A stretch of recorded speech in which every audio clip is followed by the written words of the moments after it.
Hello everyone, welcome back to Beyond the Veil Tarot and Astrology. My name is Candace Marie. Thanks for joining me. Happy Friday. I hope you guys are well. I am live on February 21st, 2025. We are on the channel doing live astrology readings. If you guys can see me, give me a thumbs up, like this video, help the stream get out there, consider sharing it, and let me know where you're tuning in from, especially if you're new in these parts.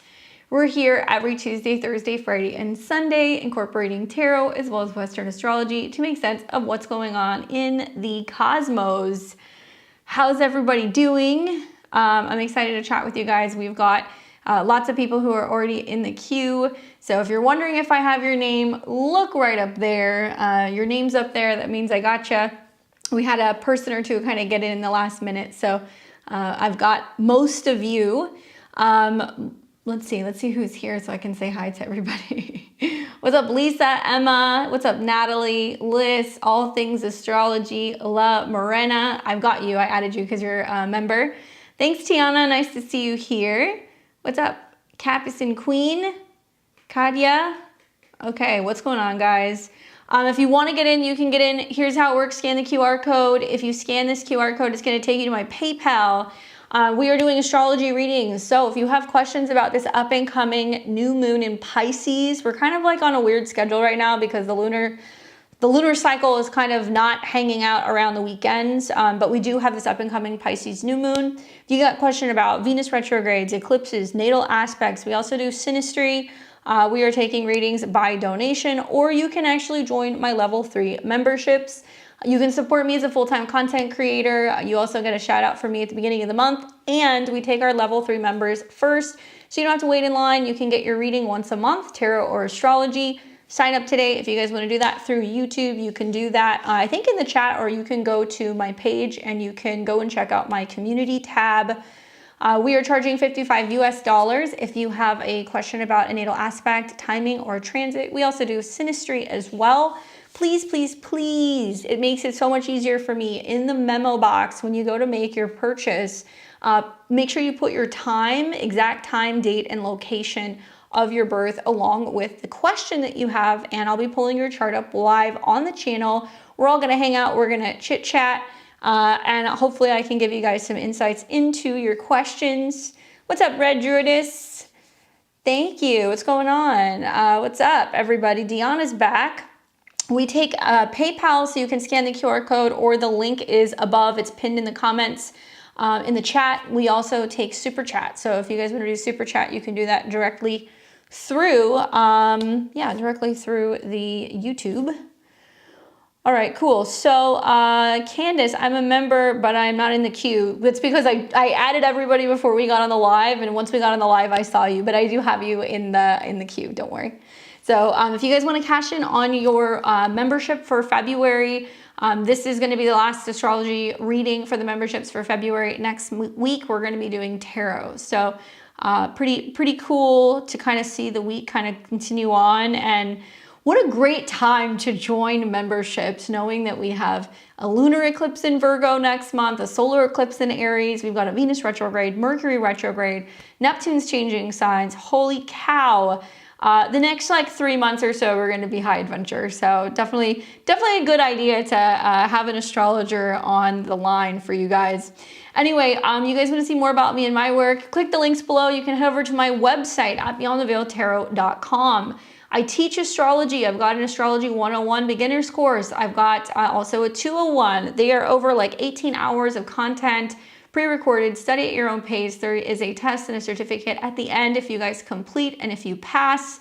And it's a really great course. So if you want to learn how to read astrology like me, consider studying with me. While you're there, check out my astrology calendars. We've got beautiful calendars for 2025, both printed as well as digital. So it's not too late to pick those up. All of our calendars are currently on sale.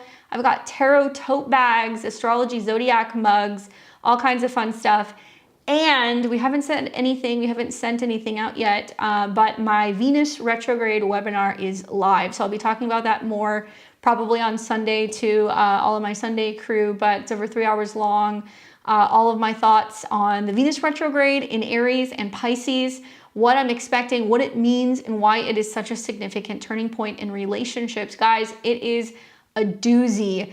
I highly recommend checking it out. I give you lots of recommendations for remedies, how to set up a Venus altar, when and what kind of offerings to give so Venus actually works with you, and what it means for the 12 rising signs. In this particular webinar, I also talk about what it means to have Venus retrograde through your natal placement. So those of you guys who have been wondering, hey, I've got a planet in Aries or Pisces that's kind of in the mix, or maybe you have planets in Aries, especially the early degrees of Aries and like 8, 9, 10 degrees, you guys are getting hit the hardest because you have all the retrogrades going through your sign. So I'm working on eclipse videos too for you guys, and I've got like a really, really good lecture that I've put together on Saturn and Neptune in Aries. Obviously, we're kind of feeling that kind of setting up here in the spring, and we'll see the conjunction next year, but I have a feeling it's going to be like my best lecture yet. I've been working on it for a couple months. So make sure while you're on my website, you sign up for my newsletter. I promise not to spam you. You just get the heads up whenever I have new courses, webinars, or products that are out. Equally, your girl is looking into July and August of this year. So if you guys know you have a birthday coming up over the summer and you're like, hey, I want to get a natal reading or a solar return reading or a transit reading or anything like that, I highly recommend booking, because probably by the time we get to like May, June, I'll be booked out for the rest of the year. So very, very, very busy, right? Anyway, thank you guys for letting me do my shameless plug. We are gonna call last call in like the next 3, 4, 5 minutes. So if you know that you want to get in, you want to get a reading, I highly recommend doing it. Scan the QR code. All right, so if you hear your name, that means I have you. And you guys know I always struggle with PayPal during the live, so fingers crossed that PayPal behaves today. Let's hope so. But in the meantime, if you hear your name, I've got you. So we've got Marlene, who emailed me like a couple days ago. She wanted her reading. So Marlene, if you see this, your reading is first. Lissa, Emma, Natalie, Marsha, and Morena, you guys are all set up for your reading. You guys are level 3, so thank you guys so much. But also we have got in the queue, so for those of you guys who are waiting, oh, the list is getting longer.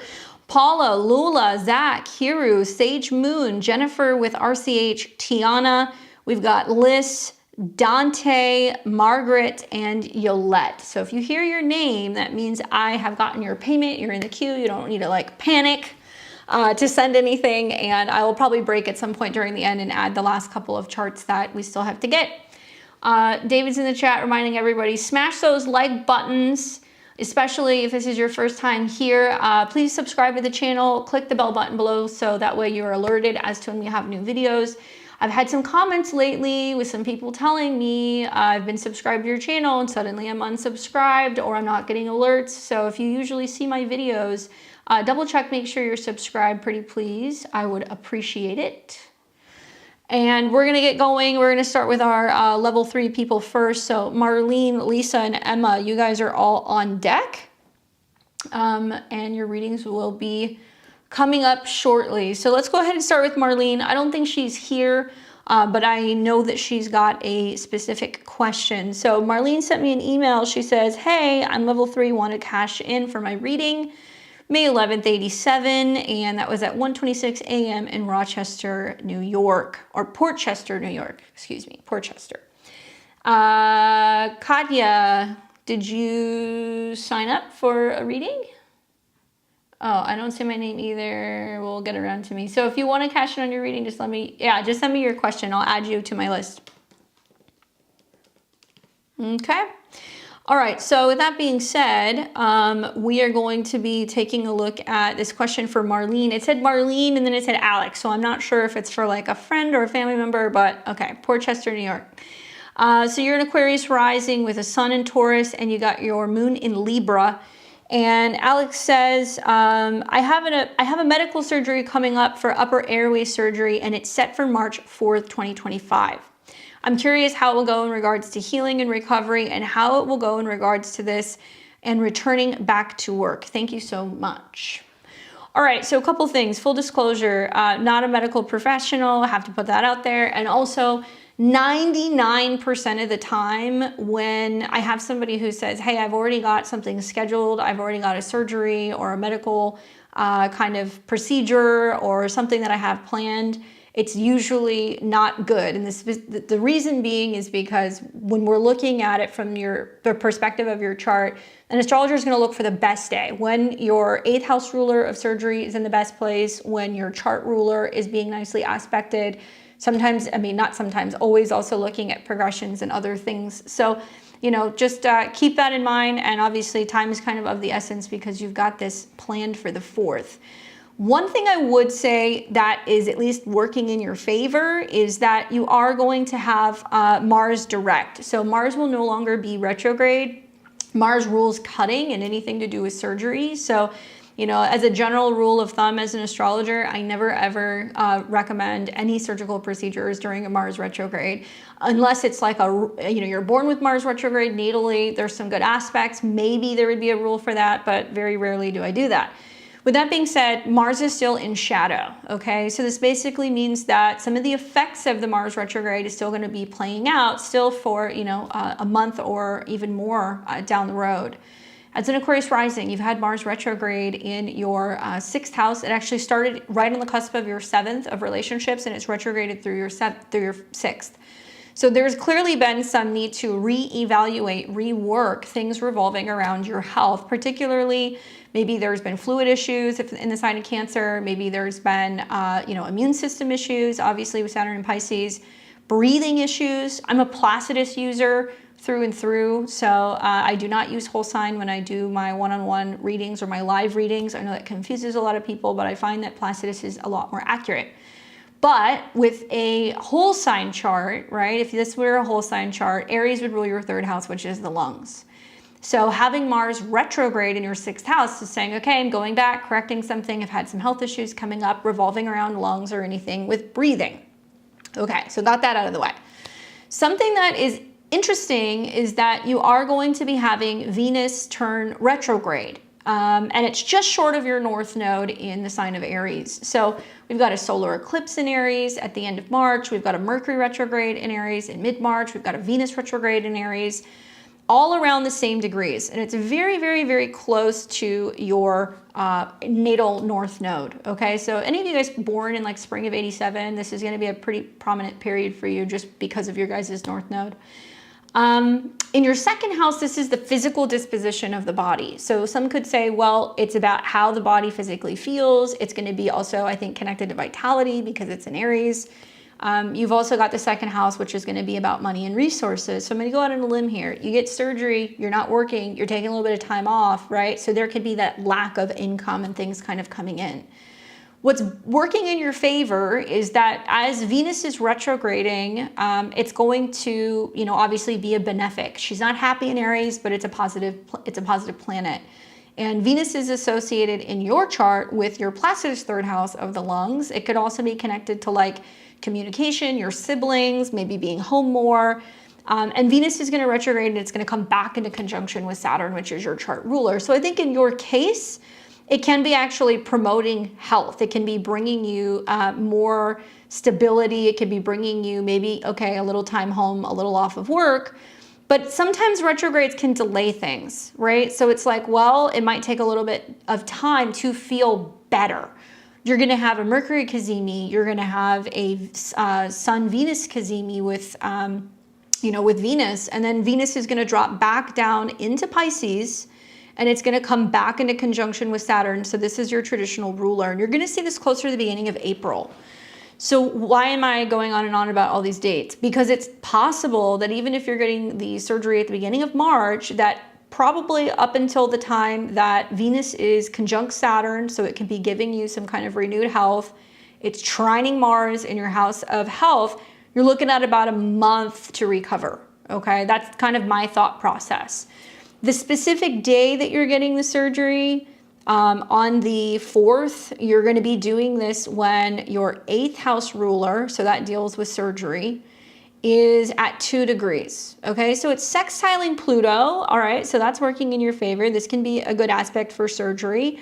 The moon, however, is coming into conjunction with Uranus. So that tells me like probably the immediate first 24 to 48 hours, you're going to be down, right? There's going to be like a sense of really focusing on being at home.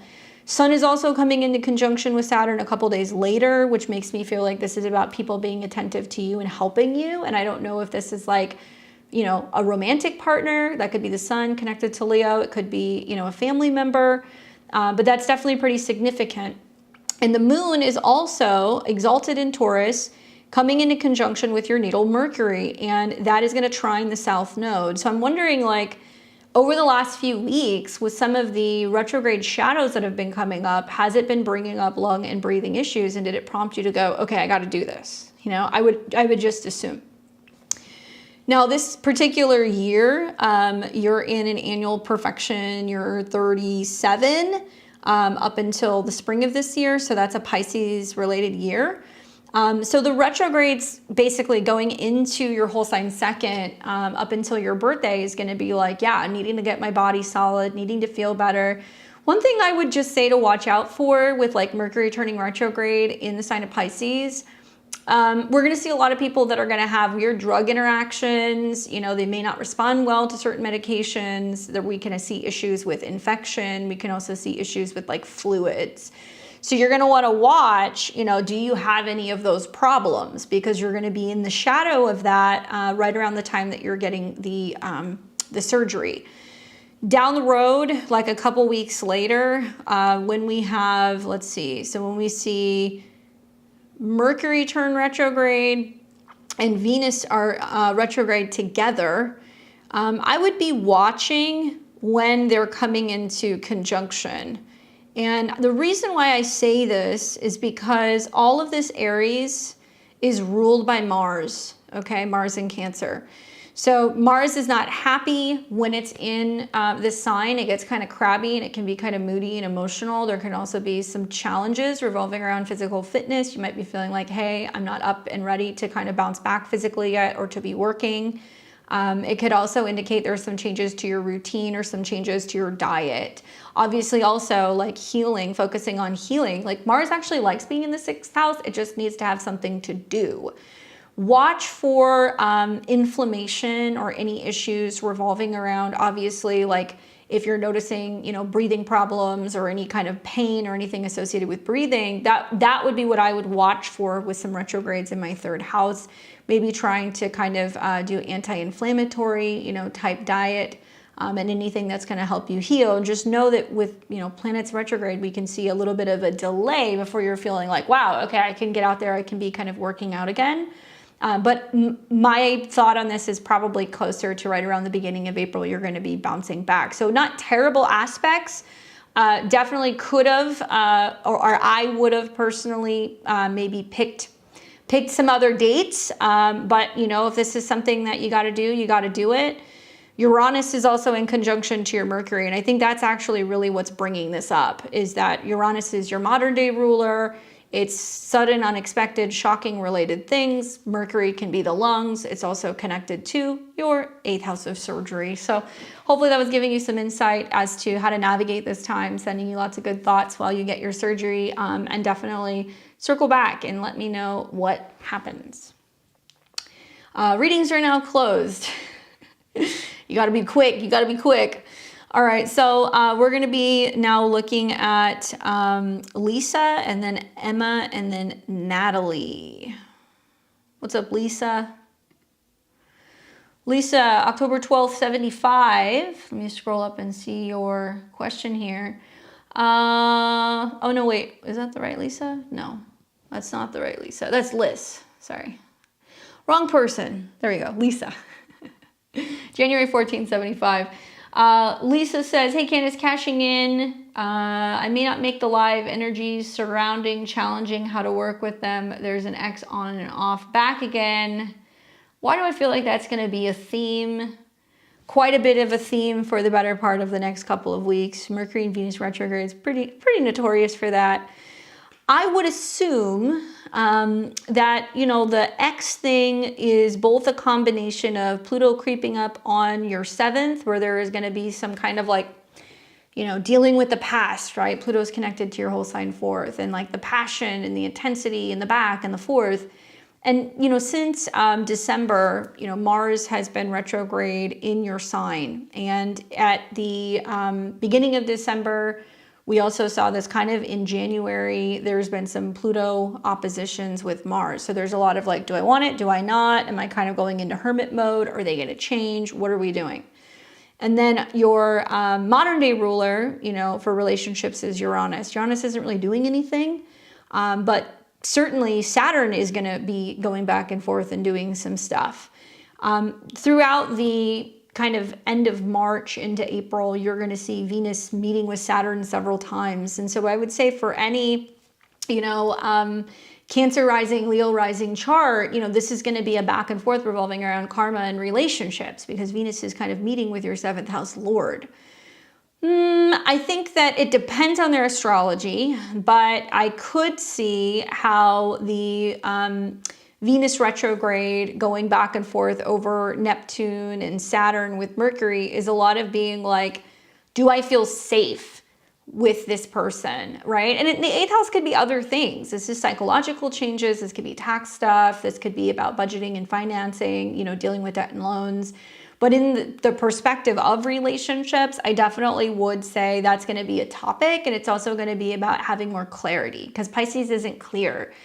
It's confusing. And that's part of the retrograde, as Venus retrogrades and connects with Neptune, trying to kind of cut through some illusions, intimacy issues as well. I think what's cool is that if I look at different aspects of your chart, this Venus retrograde is actually going to go right through your Juno, right? And I kind of consider like when Venus is transiting over Juno, or maybe when Juno is, transiting over Jupiter, these are kind of like Cinderella transits. These can be actually pretty significant turning points revolving around committed relationships, right? Juno was Jupiter's wife, and it can be about, partnerships that could lead to like marriage. Anyway, you have that at 28 degrees. So knowing that the North Node is there, where it's really saying, hey, it's now time to bring in relationships that are going to really help you evolve, help you change, help you grow. And also it's in Pisces, so it has to be something that feels romantic and dreamy and sensual. So, this kind of like March, April time, as Venus goes back and forth and it conjuncts with Saturn, and Saturn will conjunct Juno, that it tells me that you're really looking for something long-term. Now, I'm not saying you have to get married, but you're like, I want somebody that I know I can rely on. I want to know I can trust them and that I can be building with them. And I think that this can be a pretty significant opportunity for you to do that. You might meet foreigners. You might meet people if you're traveling because it's in your 9th house. It also might be about lessons revolving around love and relationships.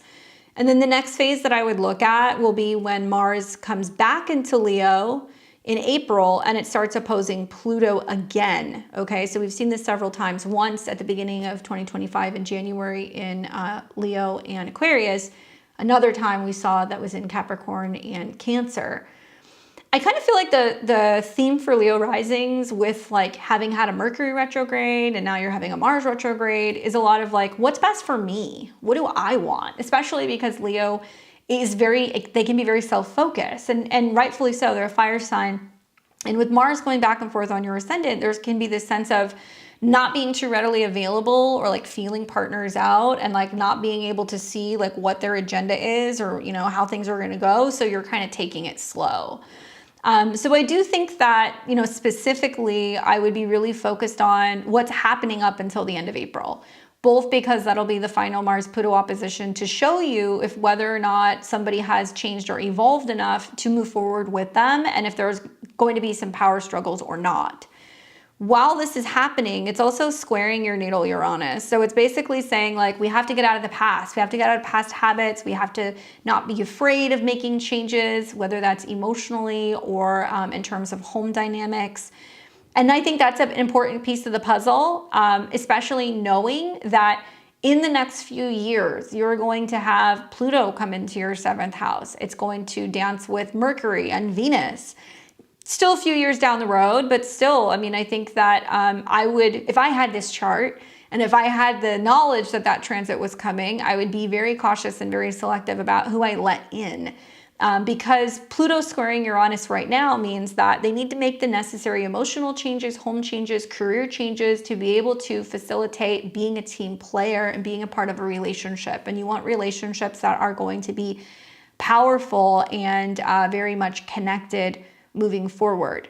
Also, you got Saturn in your 12th natally, so you're no stranger to like partners who are sometimes kind of like, well, I don't want to move, or, you know, I'm having health issues or job issues, or I'm scared. And I think that this whole process has been about getting out of that and making changes where you're like, I don't want to be with people who don't want to be planning a future together. I want to be with somebody who knows what they want. Look probably also down the road as you're getting into, you know, July going into August for some more kind of dynamic back and forth between you and another person. I think that'll be a turning point. And you will also have a Mercury retrograde that'll be in Sagittarius in November, which is going to be about a reassessment about a romantic relationship and where you stand with a particular partner. All of this is leading up to eventually Pluto over, you know, the next couple of years going into your 7th house. And I think that relationships can happen, but it's my interpretation with Mars going retrograde in the 12th house, you're actually kind of taking a step back and really thinking about what you want, what's best for you. Mars is going direct at 17 degrees this weekend, very close to your natal Saturn. So it really means that you're having to kind of heal things on like an emotional or subconscious level, and you don't want to be put in a position where somebody is like hiding away or running away from you. So hopefully that's something that can kind of give you some insight on how to navigate this time. Look for opportunities for new partners to also pop in. So that's something to kind of think about. You may connect with people who are going to be culturally different, diverse, or through travel or kind of education related places with some of those retrogrades in your 9th house. Good luck. All right, so who else do we got here? Making my way through my list. We've got Emma, and then Natalie and Marsha. Emma. What's up, Emma? Nice to see you. All right, so Emma says,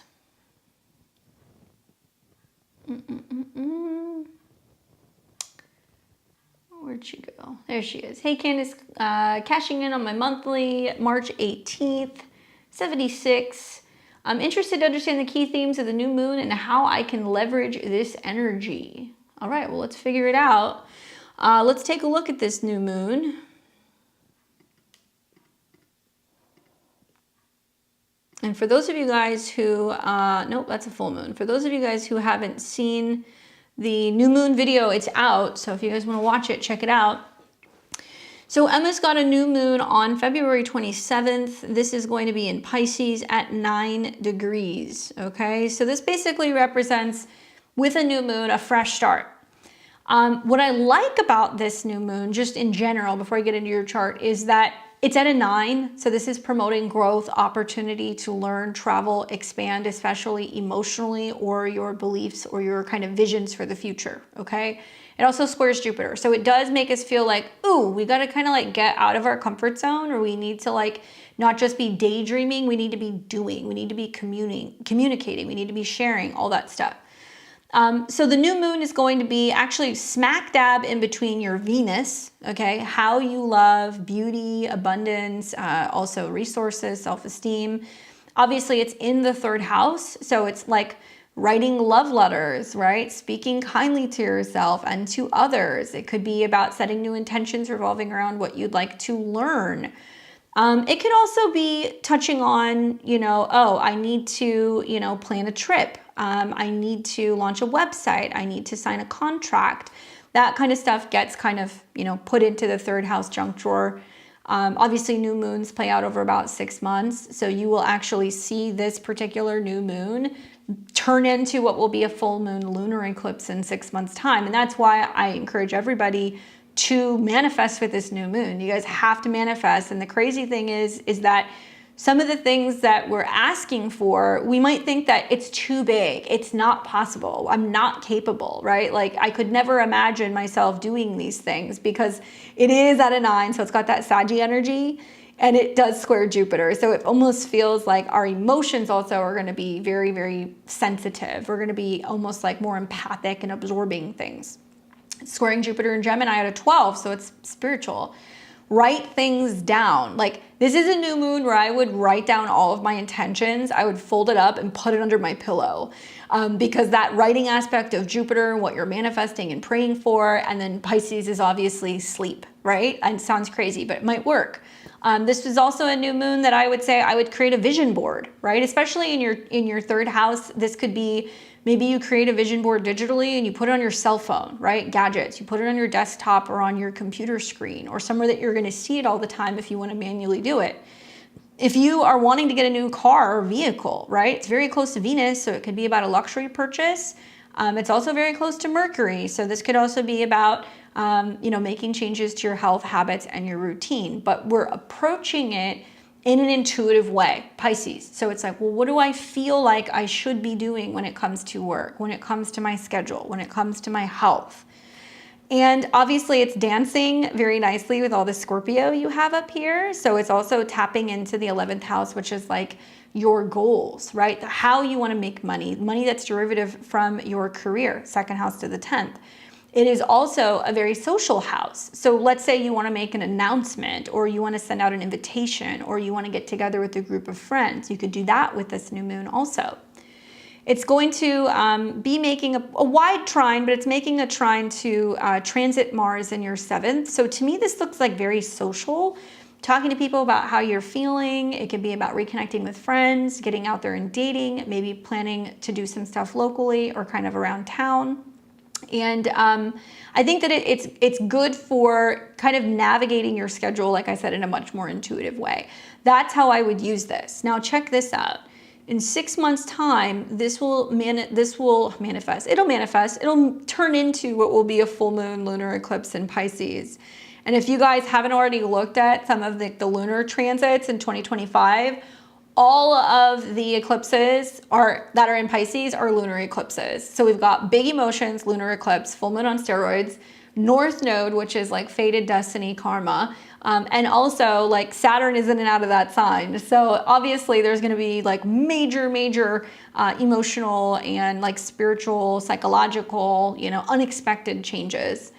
Probably my favorite eclipse. I mean, the eclipses this year are a little dicey if you've seen them. But this is my favorite one all year because it's going to be in Pisces and it's going to be conjunct the North Node. So this can actually be very, very, very abundant. And it's ruled by Jupiter. And check this out. Jupiter is exalted in Cancer and it's going to trine. It's also going to trine your North Node. So what does that mean? It means that when you have the full moon 6 months later and your manifestations, your intentions are all unfolding, it's going to be in the third house of communications, traveling, learning, moving, but it's trining Jupiter in your 7th.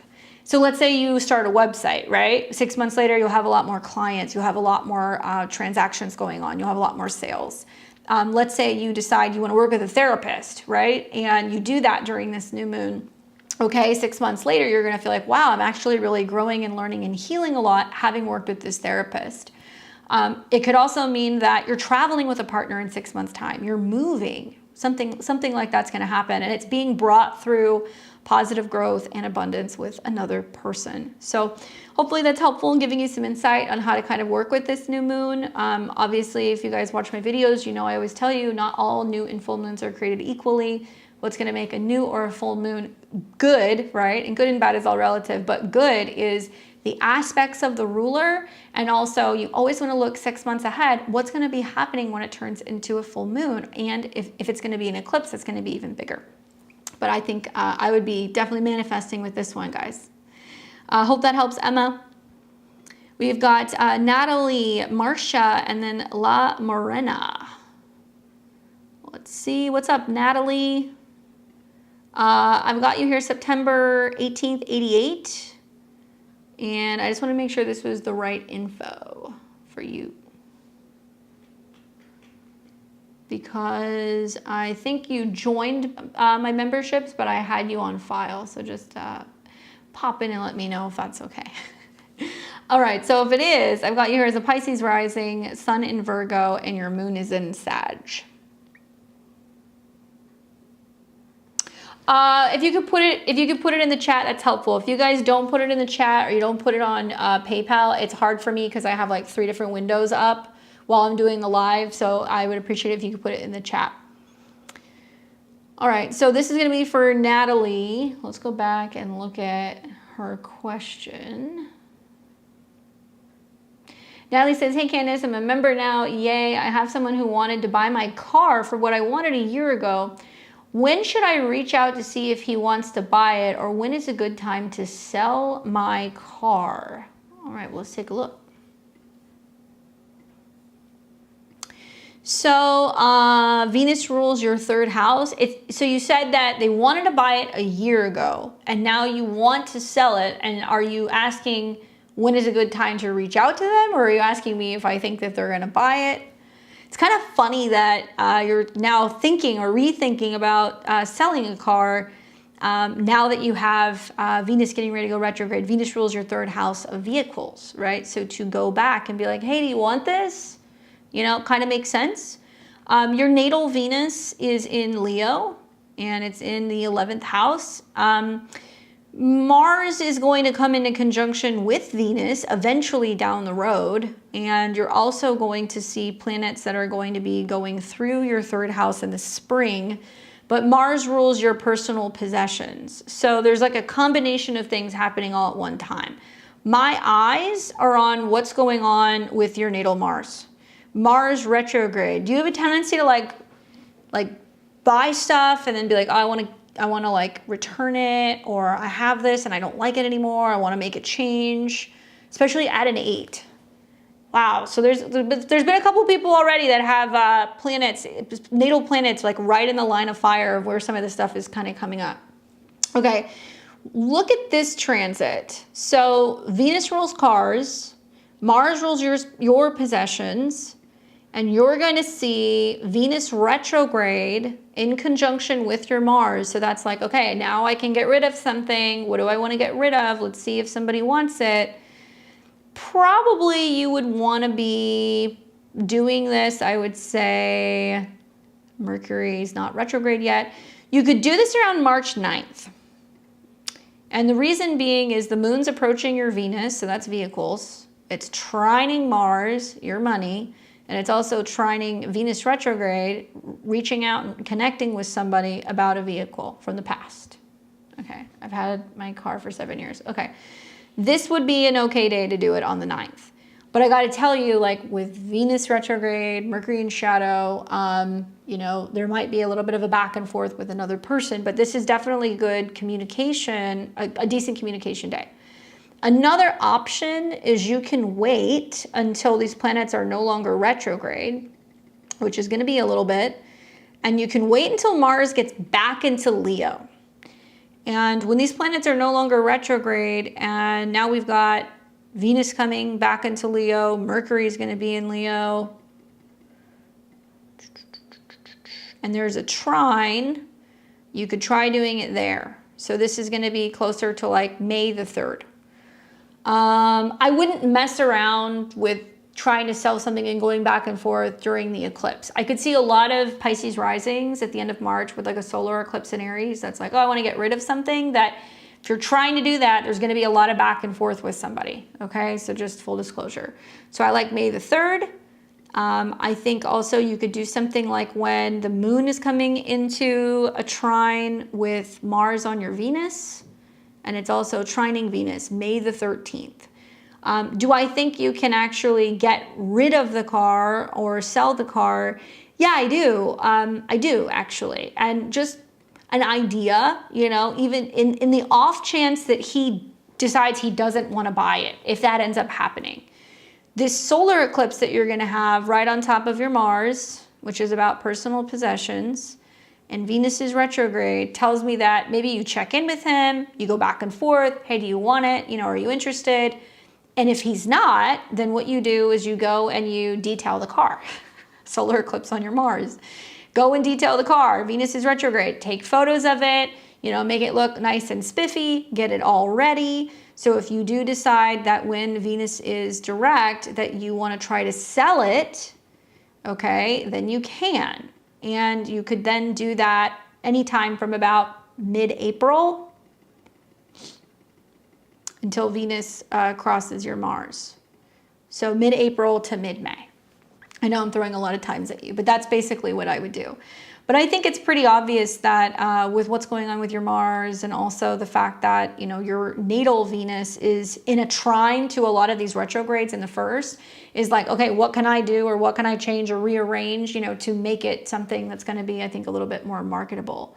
And then obviously you're also going to be seeing Uranus is going to change signs in your third house. So it does look like there is going to be some kind of freeing yourself from having a car, or getting rid of something, or maybe going for a period without having one, or deciding if you want to buy something new. To which I would say, you know, that could actually be happening in May. You have everything that's kind of lining up. It's saying, well, you've either got money from a car, or maybe you sold a car and now you're thinking about doing something else in terms of transportation. Unless you have other plans for the money, unless you're going to be like, I'm traveling or I'm moving. I think that you could definitely do this between now and about mid-May. Hopefully that's helpful for you, Natalie. Edgar says, when does a Saturn return stop? I just had that retrograde. I think that for you, for Saturn returns, that's not an easy question to answer, because it's not like you turn 30 and your Saturn return is over. Some people say it's when Saturn leaves the house that it's actually in. Some people say when Saturn leaves the sign, or when it's within 10 degrees. I tend to lean more in the direction that, you know, certainly your progressed lunar return at 27, if you know what that is, you start seeing the effects of your Saturn return early. And then 29 all the way to about 31, I feel like you're in it. For me, once Saturn left the house that my natal Saturn was in, it started to ease up. But it could be as much as like 10 degrees. So you have to wait until it gets, and it'll retrograde also. So you have to wait until it gets fully within 10 degrees or more away from your natal Saturn. Yeah, I got you, Zach. If you see your name up on top on the screen right up there, just look for your name. If you see it, I've got you. All right, so that was for Natalie, and she says, I'm selling it to buy a colon hydrotherapy machine. Get it, girl. I like that. That's great, especially with all that Scorpio in your 8th house and some of the trines that you're going to have. Good time to be getting ready to start another business. Good luck. All right, so we've got Marsha, La Morena, and Kadia. I always say your name wrong. I apologize. All right, so let's go back into my little magic list here. Let's pull up Marsha. And Marsha sent me a little love note. She said, hey, Friday, happy Friday, my dear. I like to cash in my reading and ask what I need to watch out for this eclipse season. Health issues are lingering, but not out of control. I'm planning a big house renovation and move, and I'm ready to relaunch my business. So these would be areas of concerns for me right now. May not be there until around 6:30. So if you can cue me up later, let me know. Well, thank you, Edgar. I appreciate it. Definitely come back. We can look at your chart, and I can tell you exactly when it's going to be over and how to navigate it. Okay, so Marsha's got questions about eclipse season. She's trying to move and renovate things. She's also focusing on what's going on with her business and trying to take care of her health. So she wants to know about the eclipses. All right, so let's take a look at them, because there's two. They come in pairs. First eclipse is going to be on March 14th, 2025. This is a South Node full moon lunar eclipse. So we have yet to have a Virgo eclipse yet. We had the lunar eclipse in Pisces in September. Now we've got a full moon lunar eclipse in Virgo. So, you know, it's on the cusp of your 8th house, which basically means it's going to be dealing with transforming things, exchanging things, borrowing, lending, loans, that kind of stuff. And obviously it's very close to your Pluto, so it's definitely also relating to business. How am I changing things and preparing for business? Pluto is, after all, the ruler of your 8th house. So it could be like a lot of like dealing with expenses, money in, money out, making sure everything is set up. Keep in mind, this is a South Node eclipse, so there can be changes with other people's money, partners' money, things like that. This is ruled by Mercury. And Mercury is about to turn retrograde in your 2nd house of income. Whole sign 3rd. So for me, I look at this and I'm like, well, it's going to be a lot of like, how much money am I putting into things? You know, renovations or the business or things that I'm having to kind of get in order. What am I going to be charging? What's my expenses? What's my overhead? I mean, I'm not a fan. I mean, I've had this eclipse. I've had a South Node eclipse right on my Pluto. It was not fun. And I'm just putting that out there because just having South Node on your Pluto in general is kind of like pulling the plug, and there is like a sense of like all of this crap coming out. So what is getting cleared out? You know, that's the question. I think I would look at the dispositor of your Pluto, which is Mercury, and Mercury is in the 12th house whole sign. So it's about kind of removing or releasing any anxiety about money. It can be that you're making some big announcement, letting people know, hey, I'm coming back. And this is a little tricky because it also is going to be trining Uranus. So it's basically saying, hey, this is a really great eclipse for changes and renovations to your home, right? Uranus in your 4th house. Watch for electrical stuff. It can also be about bringing in physical materials. So think like granite countertops, wood, you know, like physical materials. And it might be shocking what some things cost, the price of things, right? Taurus. And especially with the ruler getting ready to retrograde in your 2nd house, it tells me that you're going to be like, well, I don't know how much I want to spend. So I would get quotes on everything, right? Be like, show me a list of all the potential materials I can use. What's it going to cost? And like, you know, also let them know, hey, I want to get an accurate quote. I don't want to get a situation where you're telling me you're out of a certain product and you have to use something more expensive and suddenly you get this like shocking bill. That's what I would be looking for. Also, taxes and other stuff can kind of come up with this eclipse as well. Think about this, and I talk about this a lot in my webinar, but you know, the lunar eclipse comes first, ruled by Mercury. Mercury's at a 9, it's stationing about to retrograde. The second eclipse is going to be in Aries, and guess what degree it's going to be in, kids? It's going to be at a 9 in Aries. Mercury retrogrades here, Venus retrogrades here, solar eclipse is here, and all of this opposes the Libra eclipse that we had in the fall of last year. So there's a lot of like, what's it going to cost me? What are you charging me? How much do I have? What are you going to pay? You know, there's a lot of going back and forth with that stuff basically during this particular cycle in the spring. This is a new moon solar eclipse, so it's action. The sun's exalted here, so this is where you're kind of feeling like you're ready to jump into action, take some kind of direction when it comes to home and finances. A lot of communication stuff for you as well. And this is hosted by Mars, which is in Cancer. And Mars in the 6th house is about people who come and work in the house, right? It's like about services and like handymen and people who are like working on things, and it's at 22. One thing I would say is that I look at this and I go, with Mercury retrograde in your 2nd, you need contracts, whole sign 3rd, but Placid 2nd. You need to make sure you have a contract and you need to have something written and signed prior to you starting any of the renovations. That if they're going to buy any materials or if they're going to, you know, do any work, that you want to like have a conversation with them first, and you want to make sure that you know what it's going to cost, what's going on, what the plan is. There can be some delays that can happen. Also, there can be some mistakes, all right, because the eclipse is conjunct Chiron and squaring Mars, so there can be some mistakes, things that people can do that can end up being more costly for you. So I would make sure that you're not getting charged for things, or that there's things that, you know, they over-ordered or didn't order enough of, or there's like a rush on something that might cost a little bit more. But both of these eclipses seem very financial for you. And I think it's going to be about communicating, you know, any of that stuff ahead of time so there's no shocks or surprises ultimately when you have the eclipses kind of come through. This is an eclipse also that has legs. And this is something that I talked a little bit about in my webinar, but you know, all those planets, those retrogrades in the eclipse are at a 9. I haven't heard anybody else talking about this, but check this out. When Venus and Saturn and Mars are crossing over these degrees in 2026, and yes, I know this is a long ways away, but look at this. You're going to have Mercury, Saturn, and Mars all around these degrees in 2026. Ooh.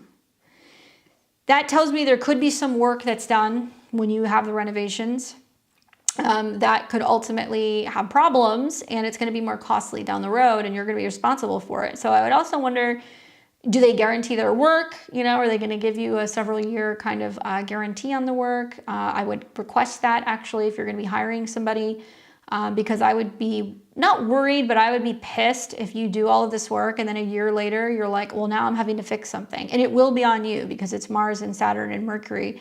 You could also have other things revolving around business that's like tax related that could come up a year down the road. So just something to think about. Anyway, I hope that's helpful for you, Marsha. Thanks for being a member. And I tried to wait and kind of put you at the end. So hopefully you see this, but you were definitely here. Don't worry. All right, we've got La Morena and Katia. All right, so let's take a look. La Morena. I want to make sure because you're international. Is this right? Is it November 1st? Let me go and find you here. There we go. Question. I would also like my monthly reading, 11/1/89, 2:33 p.m. in Germany. I would like to know if or when I can expect my future partner to show up. All right, so we got you here as a Libra rising, and your moon is in Sag, and your sun is in Scorpio. You were born 10 days before me. All right, so your 7th house is, okay, that's what I wondered because you're in Germany. So I was like, wait, is it January 1st or, I mean, January 11th or not? Okay, so it's January. Okay. Okay, just had to double check. There we go. Completely different chart. I always wonder with you guys that are foreign. All right, different charts. You have a Gemini rising, sun in Capricorn, moon in Pisces. Sound right to you? All right, so with that being said, you have all of this Capricorn in your natal 7th. So you got Saturn, that's kind of coming into a square with that. You've got the North and the South node that's going to start squaring things. And Jupiter rules your 7th house. And then you've got Jupiter located in your... Why am I not seeing your Jupiter? Oh, Jupiter in your 12th. Yeah, Gemini rising. Okay. Yeah, that's what I got for you. Gemini rising, 26 degrees. So there's a couple of things going on. Probably the big one is wherever your 7th house lord is located is like where or how you will meet your partner. And your 7th house ruler, Jupiter, is in Taurus in your 12th. So with Uranus coming into conjunction with Jupiter, you have a really good chance of meeting somebody who's foreign or international. It could be while you're traveling, it could be while you're studying, it could also be, you know, you're doing something that could be like work related because you've got Uranus connected to your career.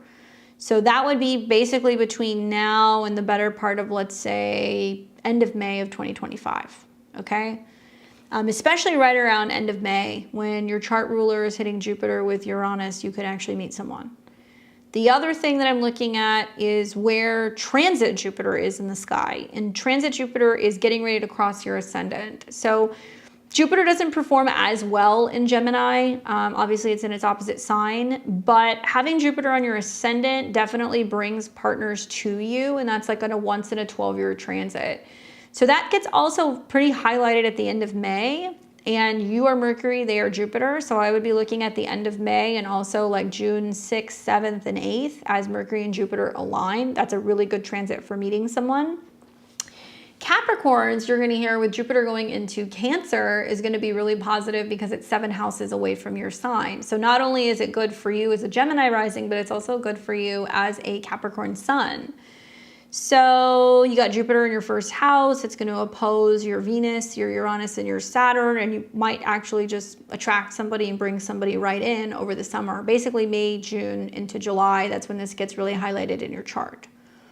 The other thing that I'm thinking about is in this next year, you are going to see a combination of Saturn squaring your Venus. So you're going to feel like, okay, you know, it's difficult or challenging meeting somebody, or I have to kind of get out there and connect with people in the real world. Yes, but I mean, you know, I think that this is something that because you have so many planets in Capricorn in your 7th house, like relationships don't feel easy. They feel challenging. And you have Venus conjunct Uranus and Saturn and Neptune. That's a very difficult combination. Actually, you and I have the same, I have that same conjunction as you. I think that for me, you know, we have to really think about, okay, well, how was your 7th house placed? 26 degrees is like a Taurus degree, okay? So it could mean they're involved in banking, cooking, hospitality, finance, anything in regards to also like it can be art or design. And then we look at your Jupiter also at a Taurus degree in Taurus in the 12th. So I would be looking for partners that are either Taurus, Pisces, Sagittarius. Like these are the signs that you're actually going to be bringing in. And I would also be trying to either meet somebody in a 12th house way. So you're traveling, you're trying to meet foreigners, you're going to church, or you're going to some kind of spiritual practice. Maybe this means that, you know, you're going to do some kind of work with somebody who is into meditation, or they're into gardening, or they're going to be into, it could be photography, music, film. These are some of the qualities that you're going to want to look for, which also comes through in your 7th house as well. So we look at those transits, right? And then off and on in 2025, you're going to see that, you know, Saturn and Neptune in Pisces is squaring your 7th house cusp. I mean, honestly, everything's telling me that right all the way up until the spring, there's a huge emphasis in your career. And then there's going to be a shift when Saturn and Neptune go into Aries, and then you're more focusing on meeting new people, socializing, joining clubs, things like that. And that's all squaring the stuff in your 7th house. So it is basically saying, now you're focusing more on relationships for the sake of, you know, meeting people and having platonic connections, not necessarily looking for committed partnerships. Okay, so then there's another technique that I would use. And that would be the eclipses that are coming up on your Juno, because I believe you're going to have one. Yeah. So this is going to be in March of 2026. You'll have a full moon lunar eclipse on your Juno, which is about a spouse. This is ruled by Mercury, and Mercury will be retrograding on the midheaven, and it will be in conjunction to Venus, and it will also be trining Jupiter. My thought is that probably around the time that this March 2026 rolls around, you will have met somebody that is long-term potential. And I'm going to double down on that because you got several Juno aspects going on. Not only is the eclipse on Juno, so it's highlighting, oh my God, you know, I think I've met this person, or there's this huge turning point with the relationship, but Juno's on your sun. So yeah, I mean, you know, could you meet somebody sooner? You got to get through the Mercury retrograde in November of 2025 in your 7th house. And I also know that right at the end of 2025, the beginning of 2026, there is this massive stellium that is going to go into Capricorn. So this is like December 2025, January of 2026. Look at this. As a Scorpio, as a Capricorn stellium myself, I'm waiting for this because I'm like, it's going to be so good. We're going to see like Venus and exalted Mars and the sun all come into conjunction in Cazimi in Capricorn. So if you got all those Capricorn placements, it's like very beneficial. Anyway, for you, it's happening in your 7th house of relationships. So my thought is maybe there is like a really significant shift that's going to happen where you're actually more open to dating, getting into dating, meeting people, or assessing a relationship November into December, or you meet somebody. And then that's setting you up for the spring eclipses that are going to come in 2026. But you have a lot to look forward to with Jupiter in opposition to your sun. I think that that could definitely bring in a relationship for sure. I also think with Jupiter on your ascendant, it's going to be fun this summer, and you're going to be attracting and bringing a lot of people in. And that's pretty much it. So you'll have to come back and kind of let me know. I mean, there's other things going on in the chart, certainly with the North Node conjunct your moon. That's also about wanting to feel like there's a shift going on with your status, and whether that's being like, I want to be a wife or I want to be a mom. Something like that's also going to start emerging because it's going to be about what you're nurturing and what you're taking care of. Okay? Hopefully that's helpful. All right, and we've got, let's see, Dia. There we go. I don't see Kimberly in the queue. Well, let me see. Did you get in before we had last call? Let's look. Because readings are closed. I didn't update all of the lists because we do that on the other end. Looks like you're the last person, Kimberly. So Dante, Margaret, Yolette, and Kimberly, I have you guys. Your names aren't up there, but I have you. Okay. All right, so we're gonna keep moving on with my list. Thank you guys for your patience. If you haven't already, give me a thumbs up. Make sure you're subscribed too. Click the subscription button so you can see my other videos, because I know apparently there's people getting unsubscribed. What the heck, YouTube?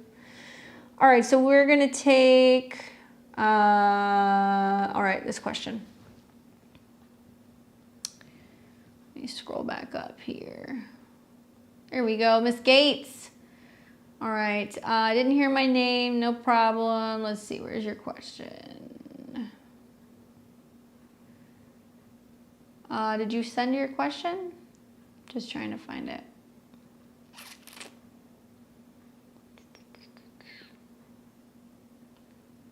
I emailed, okay, there it is. My apologies. I just wanted a general reading of the upcoming aspects in relation to career and money. Let's see. So your 10th house. I'd be more focused on money than career, personally, right now. I mean, career stuff, you're seeing a reworking going on with Mars retrograde in your 6th. So on Sunday, Mars is going to go direct. So the retrograde where things have been slowing down, where you either feel like your schedule has been chaotic, or it's been difficult to stay on task, or you've been trying to figure out how to, realign some of your work projects, or how to be more productive. It can also be health related stuff. That's done. And actually Mars is in a trine to your midheaven and also Pluto for like the next week or two. So there can be like this sense of kind of getting things in order, feeling more productive, feeling like you can get as much stuff done as you need to get done. I would be more focused on money personally, because for an Aquarius rising, you've got the eclipses that are going to be happening in your 2nd and in your 8th house. So that's going to be really kind of touching on what's going on with my money, okay, and other people's money. So the first one will be on the 14th. South Node eclipse in the 8th is definitely about either paying something off. I mean, the 8th house is like where things come to be due. So it's like paying a credit card, paying a bill, paying somebody back. It can be about investments. And this is also some kind of shocking surprise situation within the eclipse. There's something that's being revealed. And the ruler of that is Mercury. So it's going retrograde. So it could be about a tax document, a signature on a tax form. It can be also about there being a mix-up going on with like a document connected to money, like pay stubs or things like that. And then you're going to see the 2nd eclipse that's going to come through on the 29th. And this is going to be setting new intentions for money. Okay, so the 29th is kind of like when you do your money manifestation, you're writing a list of what you're hoping to manifest, all the while Venus and Mercury retrograde also in your money house. My Aquarius and my Pisces risings, you guys are going to be the ones that are going to have some of the more challenging dynamics. Now, the 2nd house means other things. It could be you're cutting something out of your diet, you're cutting back on your spending, you're budgeting. It can also mean there's shifts with your personal style. There's shifts going on revolving around your self-esteem. It doesn't mean, oh my God, end of the world. In a nutshell, I think for Aquarius risings with the North Node in your 2nd house now, it's like, I need to make more. I want more. And Pisces North Node means that it can drive you a little crazy because you're like, what am I going to do? I need to bring more money in. And like there's this hyper focus wherever the North Node is. It can also be a time where it's really asking you to align your values with your beliefs, Pisces, right? She says, I have a tax form issue that I just fixed on my pay stub. That's wild. See, astrology is real, guys. My thought on that is if you just fixed it, maybe, right, that this was you catching this in the pre-shadow, so you avoided a problem. But I can't promise you that it's not going to be a situation where you're like, oh my God, I caught another one, or I have to attach this document to this form, otherwise there's going to be an issue. So read through all of the documents and forms. The retrograde actually starts in the 3rd, goes into the 2nd. So it's not costing you more money to file an extension. It's not costing you more time to have to pay somebody to fix something or for you to have to go into it. It's also going to be really, I think, drawing your attention to being more involved and more critically kind of assessing these things rather than just taking somebody's word for it. Because I've seen a lot of Aquarius risings that are like, I got a paycheck and it was like super off. It was like light, $400, or, you know, they calculated something wrong and I didn't get this refund, and like, you're going to be the one, Aries, who's going to catch it. So I think that that's going to be the long and short of it. You know, can you see there is some delays in getting money back? Sure. But sometimes you get an eclipse in the 8th house and it's like, hey, I got a tax refund. And then you're like, okay, that's great. Now, you know, how am I going to spend it? What am I spending it on? Well, Mercury rules debt.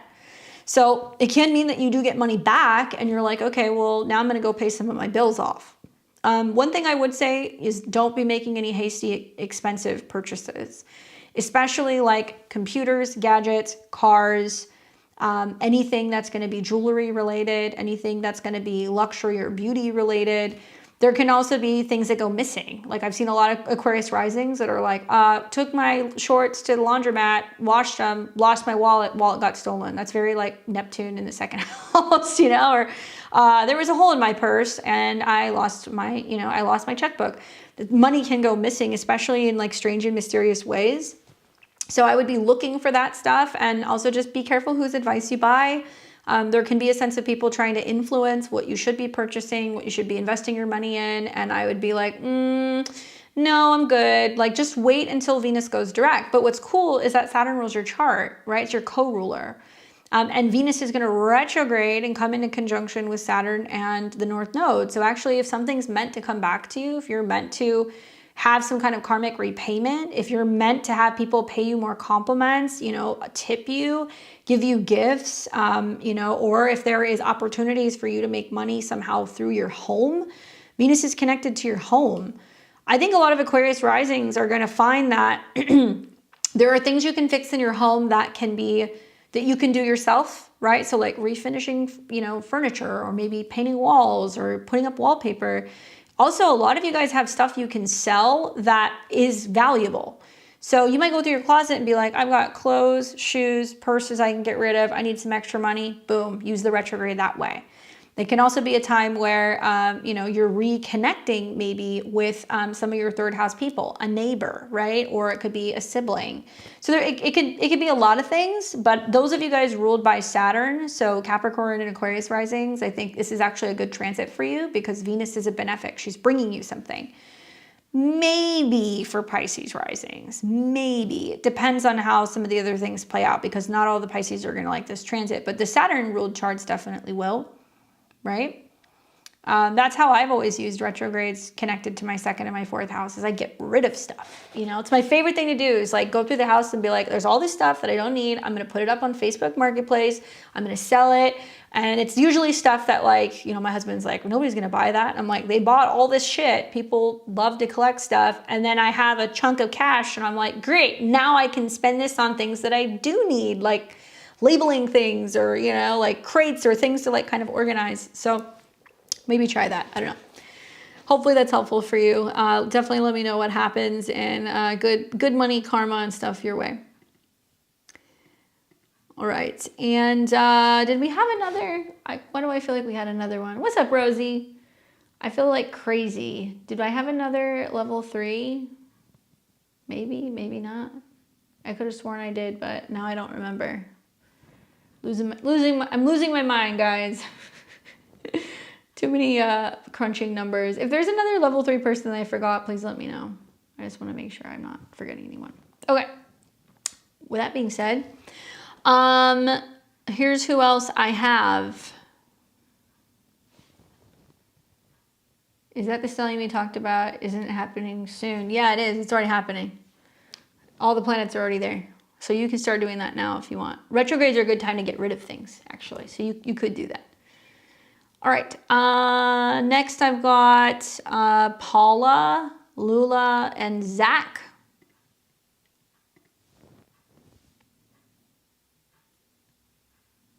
There we go. What's up, Paula? Let's pull your chart up. I don't even know if you guys still have you in here. I don't think so.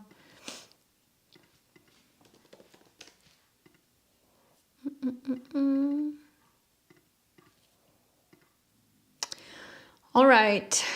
Casa Rustica. Paula, March 21st, 1989 in Peru. Would you be able to look at a few dates and see which ones are good for rhinoplasty?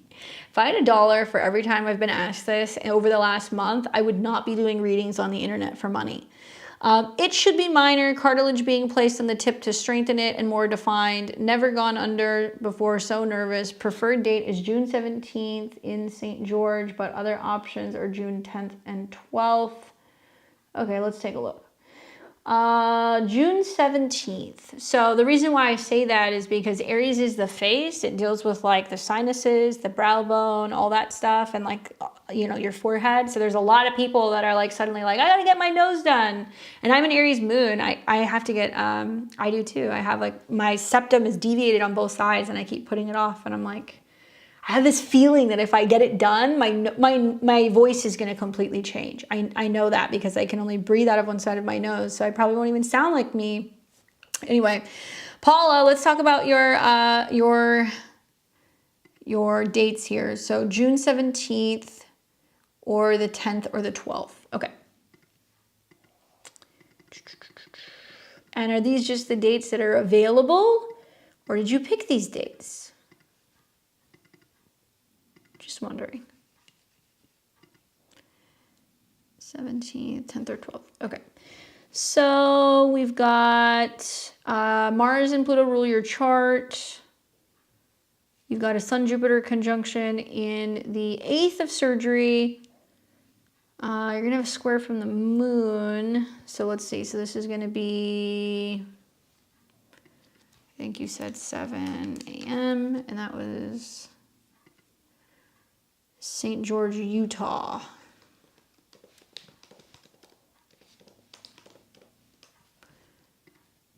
All right, let's take a look. So that's going to be Cancer rising chart. I mean, Mercury trine the moon. Rhino readings. So my biggest focus is what's going on with Mercury. So we've got Mercury trine the moon in the North Node. It's also trining Mercury and Venus. So that's not a bad aspect. What I'm not too wild about is that there is a slight square from the sun to your moon. And later in the day, the moon will square as well. But I'm really kind of picking things apart here. Mars is also sextile Jupiter. That's good.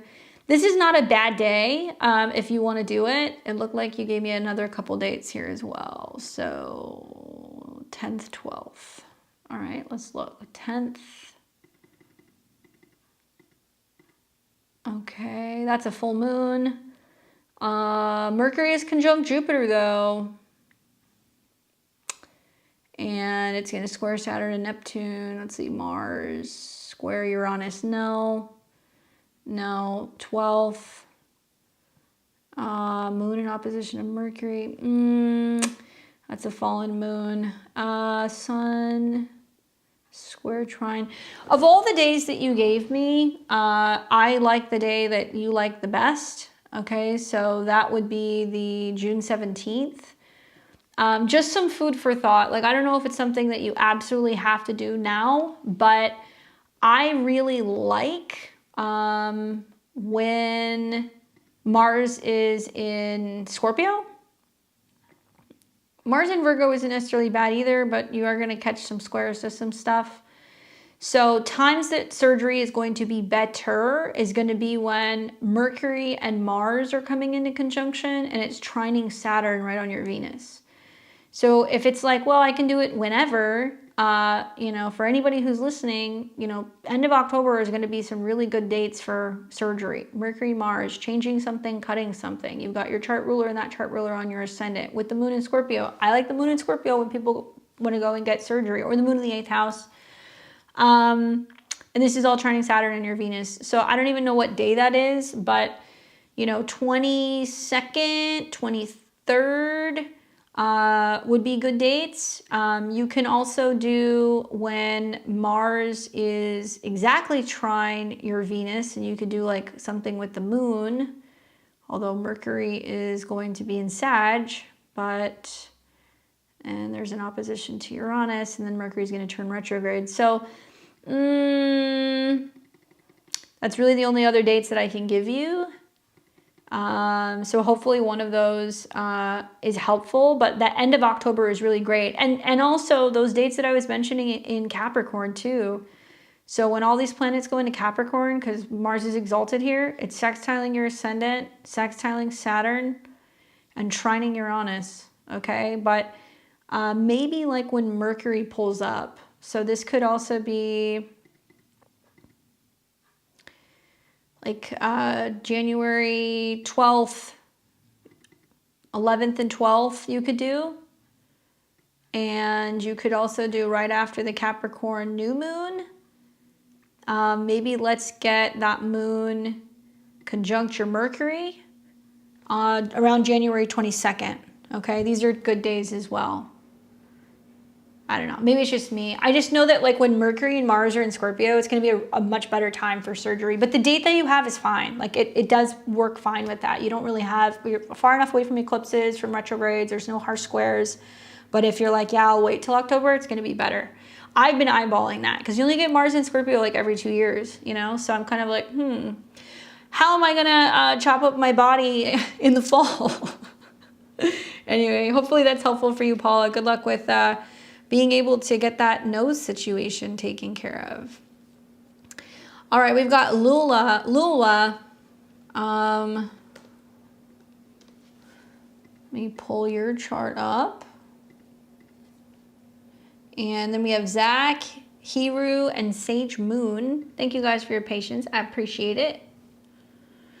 All right, so Lula says, astrology question. I have not been in a committed relationship in 3 years, and I'd like to know, when do you see me being in one? Backstory, currently single and weighing my options. Thanks in advance.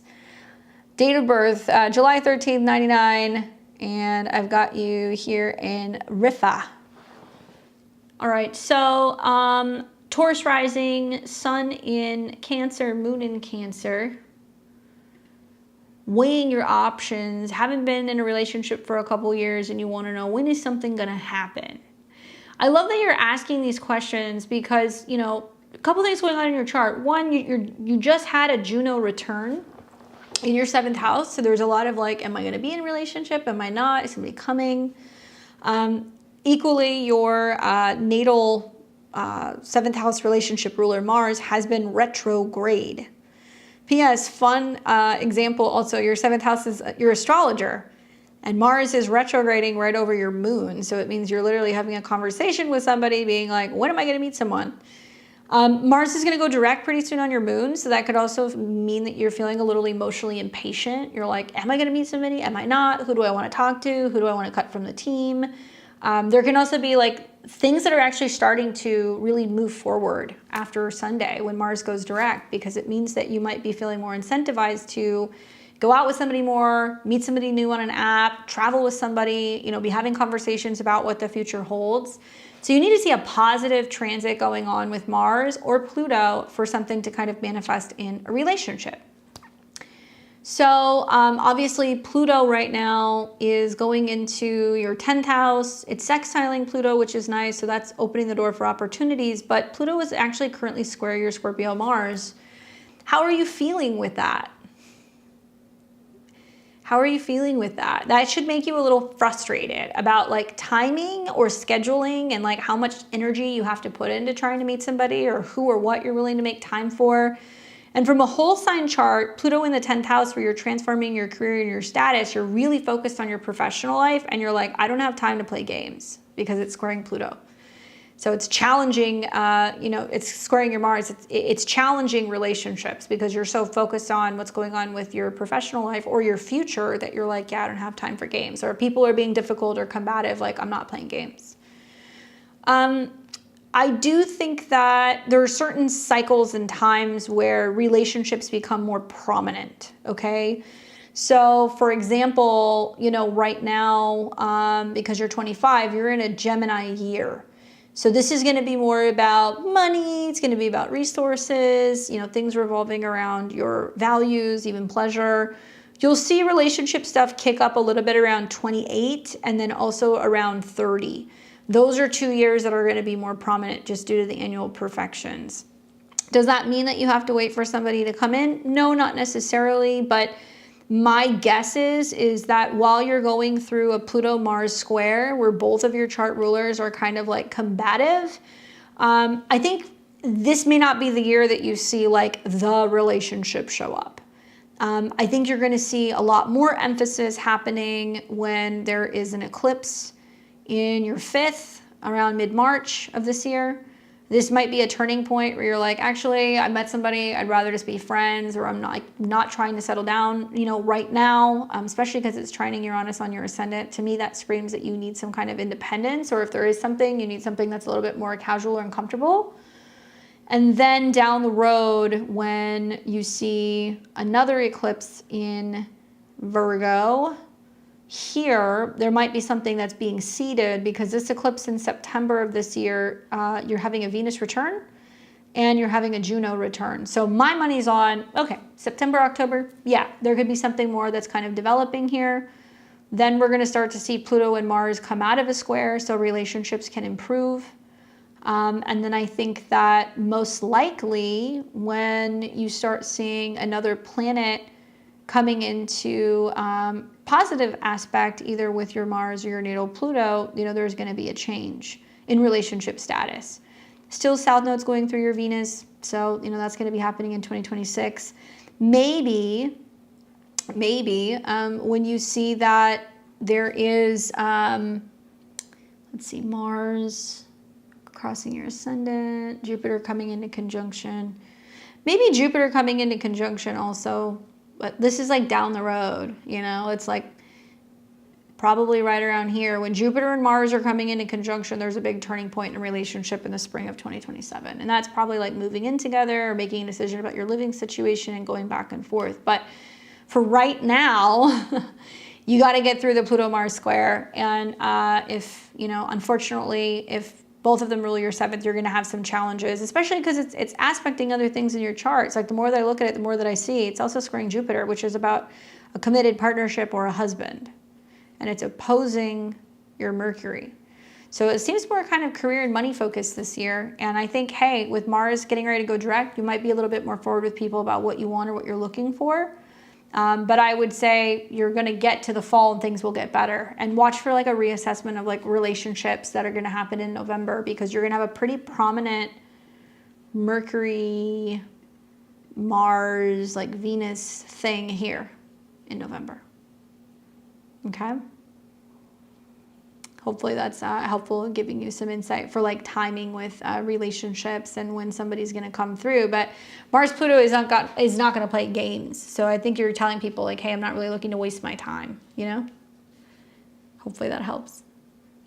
You also meet people through work, by the way. If you have your 7th house Lord in the 6th, if you're either working, going to a gym, hanging out with coworkers, like something about progressing your career, that's how you're going to meet someone.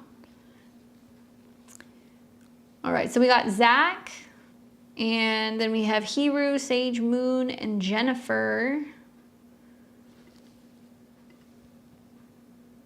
What's up, Enchanted? Are you excited for your holy cow birthday? I saw your comment, and I was like, yeah, this is very significant for you.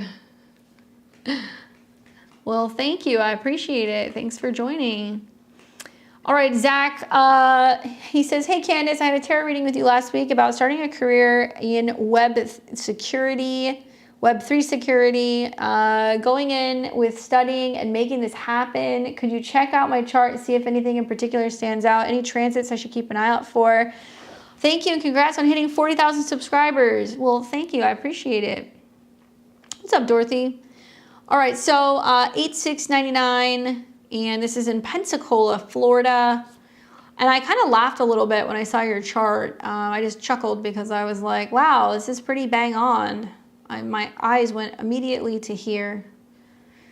So, you know, Zach, the next 2 months, probably one of the most prominent degrees that are getting triggered astrologically are going to be like the first 10 degrees of Aries.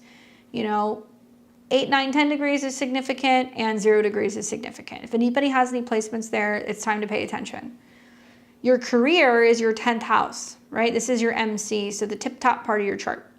So in general, for Cancer risings, knowing that there's a solar eclipse coming in March, it means something new is about to be seeded in regards to your career. Solar eclipse means action. Aries is what you initiate, right? And it's also entrepreneurial, brand new. It's the first sign of the zodiac. 0 degrees in astrology of the cardinal points, you know, Aries, Cancer, Libra, and Capricorn. This is the turning points of the seasons. So this is where here in the Northern Hemisphere, we have spring. So this is about new life. So the fact that you're going to have a solar eclipse conjunct that, Mercury is going to conjunct that, Venus is going to conjunct that several times because they will retrograde. And then at the end of March, Neptune is going to enter into Aries.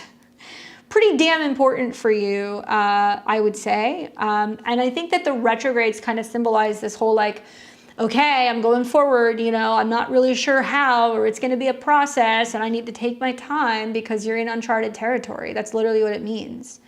And certainly like Neptune being in Aries, you know, can be like, well, if I can dream it, you know, I can make it happen, because now it's going to be about action. We've had a lot of energy in Pisces, which is like, we're all just kind of floating around. When stuff gets into Aries, if something's not working, individuals are going to have to start taking accountability and being like, well, it's on me. And it's going to be very, very difficult for a lot of people. But if you're born with, you know, a natal midheaven like this, and you know that life is what you make of it, and that if you're willing to take chances and go into something new and be self-sufficient, you will be fine. I would not launch anything over the next 2 months. You want to study, you want to be taking your courses, you want to be thinking about strategizing and visualizing what kind of work you want to do. You want to be taking your time, because there can be a lot of misunderstandings or miscommunications or periods of doubt that can come up. But ultimately, I see the spring of 2025 as the precursor and almost like the little glimmers of where we will be in 2026. Because in 2026, Saturn and Neptune align in Aries, where we make our dreams a reality. And it's going to be at 0 degrees, right? So this is the degree that is obviously the most potent. And on top of that, we haven't seen this conjunction at this degree for 2,500 years. Okay, so it's like a dawn of a new era. So you're going to literally be like, okay, well, a year from now, I'm literally like, oh, I own my own business. I'm working for myself, or I'm, you know, independent, or, you know, now I'm like really like I'm doing it. So it can feel like everything is kind of leading up to that moment, basically, between now and like, let's say next spring. I do think that the other way to look at this is that your 10th house ruler, Mars, has been retrograde in Leo, which is your sign. So there's been a lot of like, am I capable? Can I do it? You know, am I good enough? Am I going to make money? Like, was this a good investment of my time? And like, you got to be really careful with those retrogrades, because you can kind of like really psych yourself out, especially when you're feeling like, okay, I'm putting money or time into something and I don't know how it's going to play out. So I definitely think that that's significant. I also think the other time period that's going to be really important to watch, and this is going to be, I think, more like integration of skills and making sure that you're doing it. And maybe you've gotten to a point in some of your training or programs over the summer, July, August, where you can start making money, right? So it's possible you can start making money through those retrogrades. It'll give you an opportunity to do that. But the end goal, because I keep thinking about the end goal, is going to be more where you're going to be spring of next year. So I don't know how long it's going to take you to do this stuff or what's going on, but like, you have to kind of keep the faith and know that so much of the retrogrades and the eclipses are saying something is yet to be unveiled. There's something that's about to be unveiled. And it's ruled by Mars, and Mars is on your ascendant. So it's almost like you might feel frustrated, but now you're going to feel like, man, I've been held back, you know, or I've been doubting myself. And like, now it's about kind of boosting your confidence and like pushing yourself forward and being like, I can do this, right? It's all going to trine your Leo stuff. It's all going to trine your Pluto stuff. I think it's actually going to be really good for your chart. Where it's difficult is, you know, there is going to be some more challenging aspects that will be kind of coming up, obviously, with other things in your chart. You know, you're going to be seeing that it's going to be eventually coming into squares with your ascendant. You're also going to find that some of the eclipses are going to be really testing you, revolving around like, you know, education and communication and learning. But, you know, you cross that bridge when you get to it. I do think it's a good time. I would not make any serious commitments or be putting yourself all in or all out. during the eclipse period. And I would watch, especially this one, because this is obviously involving your chart ruler, right? So you've got a new moon. And this is like, am I fully in? Am I fully invested? And I think maybe that's when you'll feel more confident, or you'll feel, more sure of yourself, and you'll have a better kind of, vision for like where you're kind of going in the future. In the study planning mode now, not launching anything or applying for anything yet. I would assume, just looking at your transits, I don't know how long it's going to take you to do this stuff, but like you could be at a point where you're like, yeah, I could be making money. Mercury retrograde in the second house and some of the trines to Saturn. I mean, this could be the end of July. Worst case scenario, maybe you're seeing this closer to when you're having the full moon in Leo in Aquarius season next year, right here, because it's going to be on your North Node. And then Saturn and Neptune are going to fully move into your 10th house. I also think that like Saturn in the 10th can be really good for like having a mentor, or like maybe you can shadow somebody, or maybe you can like talk to other people who are kind of in that business. Like it's going to be helpful for you to either like have somebody you can bounce ideas off of, or somebody that you can talk to, because it's going to activate your 7th and also your 8th house. And those retrogrades are going to go into your 9th. So, somebody who you can connect to or professionally kind of chit chat with, or even like a teacher or a professor or somebody who's in the program who can kind of mentor you and give you some insight. That can be really helpful. But yeah, good timing, really good timing. I think for all like my Cancer risings, I'd be like, now is the time. If you want to get into a new career, you want to, launch your own business, you want to do something completely different. It's going to take a plan, right? But it's very doable. So hopefully that's helpful for you. And good luck on your new endeavors. What's up, Robbie? He's a Cancer rising. He knows all about that. I would assume you're going through similar things. You're welcome. Come back and let me know what happens in like March and April, because that's going to be like a really interesting turning point. All right. Who else do I have here? So we've got Heru, Sage Moon, Jennifer. All right. Let's pull up Heru. I kind of shortened your name. I hope you don't mind.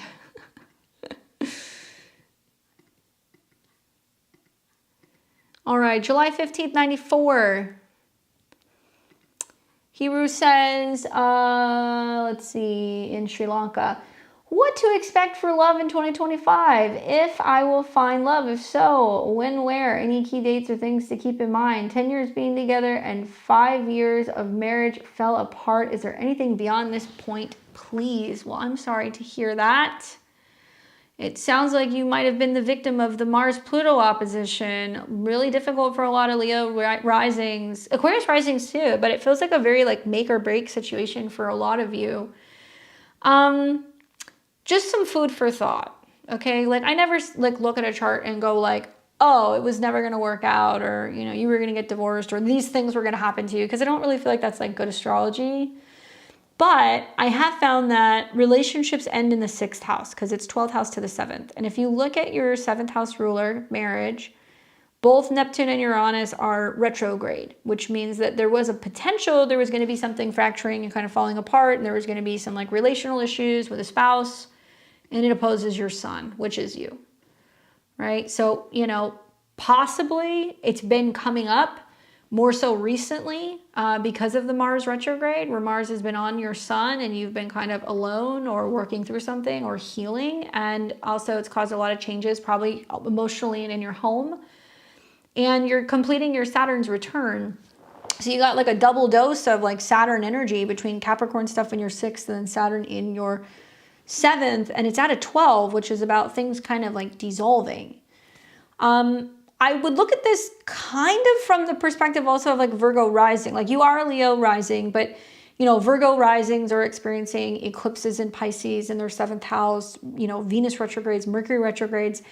A little bit of this touches in your 7th house. So this kind of process over like the next couple of months where you're seeing these energies come through, where they're retrograding and it's clearing up, or you're deciding or debating whether or not you want to get back into dating.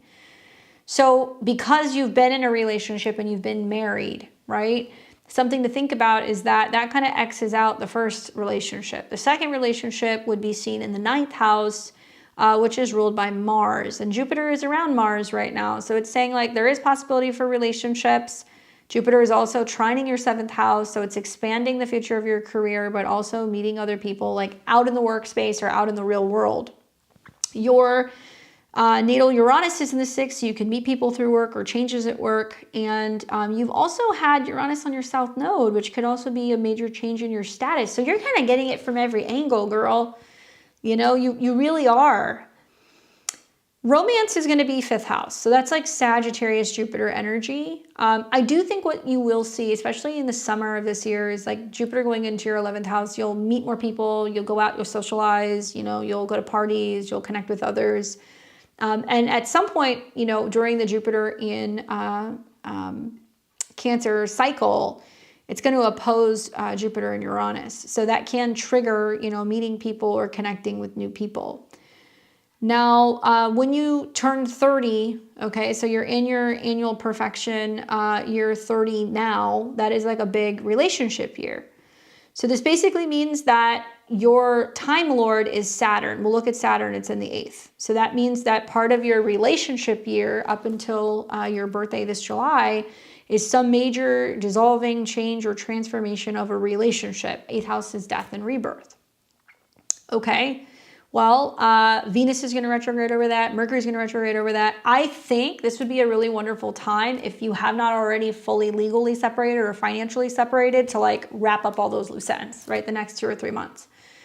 I also think it'd be a really good time to start doing meditations on love, emotional healing. It could be good for therapy or working with a psychologist or anybody if you feel like there are some unresolved issues or like emotions where you're still needing to heal. That's also really helping with some trines to Mars in your 12th house, particularly meditation and hypnotherapy.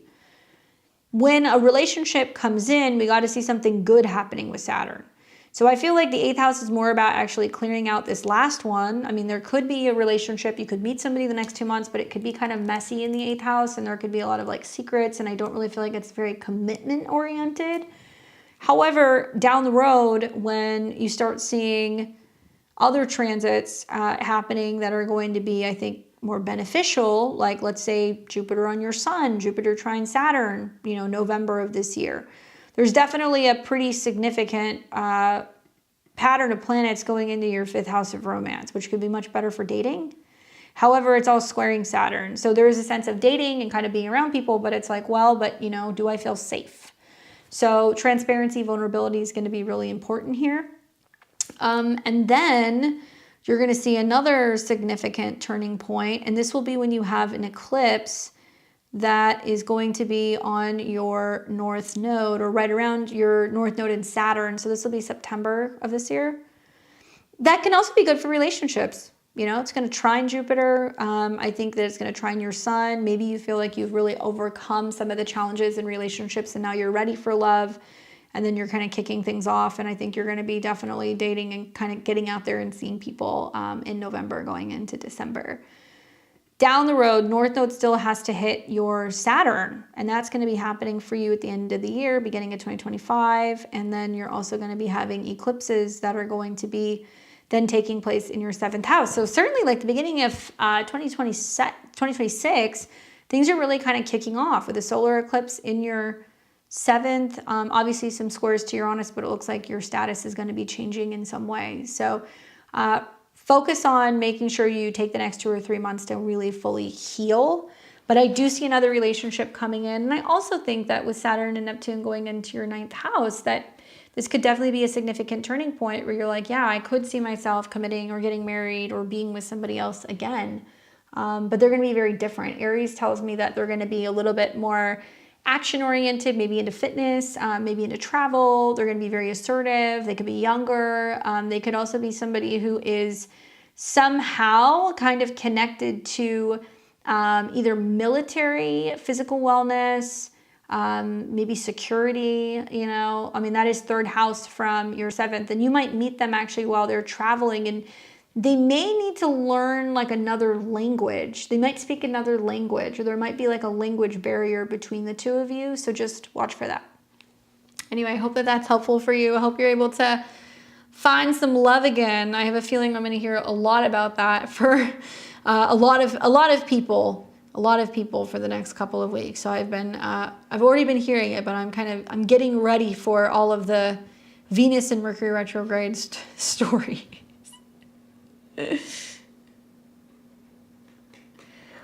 Enchanted says, the reading you did for me on my birthday was spot on. I heard about your brother. I'm so sorry.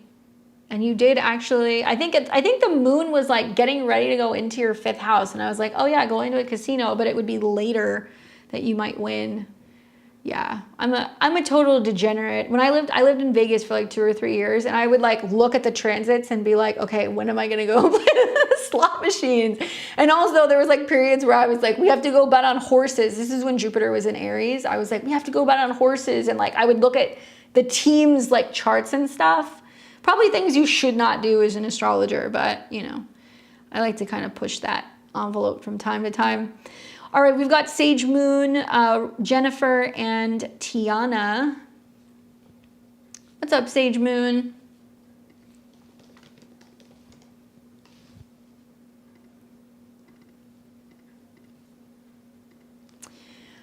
Okay, so she says January 9th, 73. Currently in Orlando, Florida. Can you use your insight on my chart and tell me what area of my life I need to focus on and set intentions for this new moon? I have a plethora of ideas, but I need help categorizing and pinpointing. I think too much right now. I feel like there's a lot going on. I want to focus on my mind bounces from one thing to another, but I can't birth all these babies at once. All right, well, for one thing, this new moon is going to be in your 12th house. Okay, so that's part of it. So even though you're a Pisces rising and you're going to hear, oh, this is good for Pisces and Pisces risings, and you know they're going to have new opportunities. Yes, maybe if you're an early degree, but what you're referencing, where you're like, I have all of these ideas and these projects I want to start that I'm trying to birth, but I feel like, you know, kind of overstimulated. That's literally the new moon in your 12th house, where there's all these things floating around, but the square to Jupiter represents where you're like too much at one time. And notice that it's also squaring your natal Saturn, which is like, okay, if I'm not organized, communicating, focused, creating timelines, and prioritizing, then I don't get anything done, right? Especially when we look at Saturn in opposition to Neptune, where all the things we don't write down, all the things we don't kind of get in order, we don't think about, we don't fully flush out, and also Saturn in opposition to Mars, which is like intercepted in your 2nd house, where there could be loss of motivation, loss of, you know, incentive, loss of opportunity, loss of interest. I think for the new moon, my focus would be in not having any sense of feeling like there has to be limitations. I would be sitting down, I would be vision boarding, I would be like word mapping, I would be creating a list of all the things you want to get done. And then I would be going through and refining some of that stuff. But I would be doing it when Mercury gets into Aries. You don't want it when it's in Pisces. Look at this. New moon, Mercury, Saturn, Sun, and Moon are all in Pisces, which basically means that the subconscious and the conscious need to be thinking about, what am I praying for? What is possible? What is my big dream? It's at a 9. And then the moon will come in conjunction with Saturn, which means, okay, well, I can't just you know, emotionally attach to that, or be clinging to the past, or be daydreaming. You know, I need to have a sense of making these dreams a reality. How do I do that? And the moon's going to conjunct Mercury, which means you're going to get feedback from somebody. So you might come back to this reading, or you might be talking to a client or a friend or a partner being like, what do you think? And I would wait until the moon leaves that conjunction, comes into Aries. Let's get the moon into Taurus maybe, and Mercury into Aries. There we go. So now Mercury's in a sign where you can do something, and it's sextiling Pluto. So after the new moon, closer to the 4th, is when you can actually start getting everything in order. God bless Mercury and Pisces. You guys have a hard time sometimes finding like the words, you know, at least I find that when Mercury's in Pisces. But either way, Mercury's in shadow, right? So Mercury, when it's dancing with Saturn, it's going to retrograde back in that direction. When it's coming into Aries, it's going to retrograde back in that direction. But while you got the new moon, Mercury is conjunct Neptune. It's like the best advice you're going to get is, okay, what am I going to do? I'm going to sit here and read some tarot cards. You know, like it's going to be something that's going to be more taking all of your ideas and putting it into something visual, or meditating on it, or manifesting. And remember, Mercury is a South Node ruler now. So we're not going to feel very organized, and we're going to feel very critical of ourselves, South Node in Virgo, if we're like, I'm not getting anything done, or like, that dream's just a pipe dream, you know? And then you're going to throw ideas out that could have been potentially really good ideas. The new moon will be an eclipse, right? So we will see that 6 months down the road. So when that becomes an eclipse in the fall, here, there we go. Then the eclipse is going to be conjunct your moon, and the North Node's on your moon, ruled by Jupiter, and Jupiter is on the cusp of your 5th. Ooh, so that is the birth, right? Literally like the birth. Like if you have an eclipse on your natal moon, if you have an eclipse on your ascendant, if the ascendant lord is in the 5th or on the cusp of the 5th, that's like, those are all like pregnancy transits. So if you're not actually trying to have a real baby, then this would be the time where it's like, okay, this is now being launched out into the world.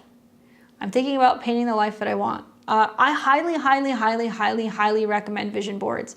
I think the hardest thing that a lot of us are going to deal with, especially Pisces risings or Pisces moons or Pisces placements in general, maybe you guys will like this energy better because you're going to be like, I can just kind of be floating on doing my thing. But the rest of the population is going to be literally beating themselves up because they're going to go, I'm too tired.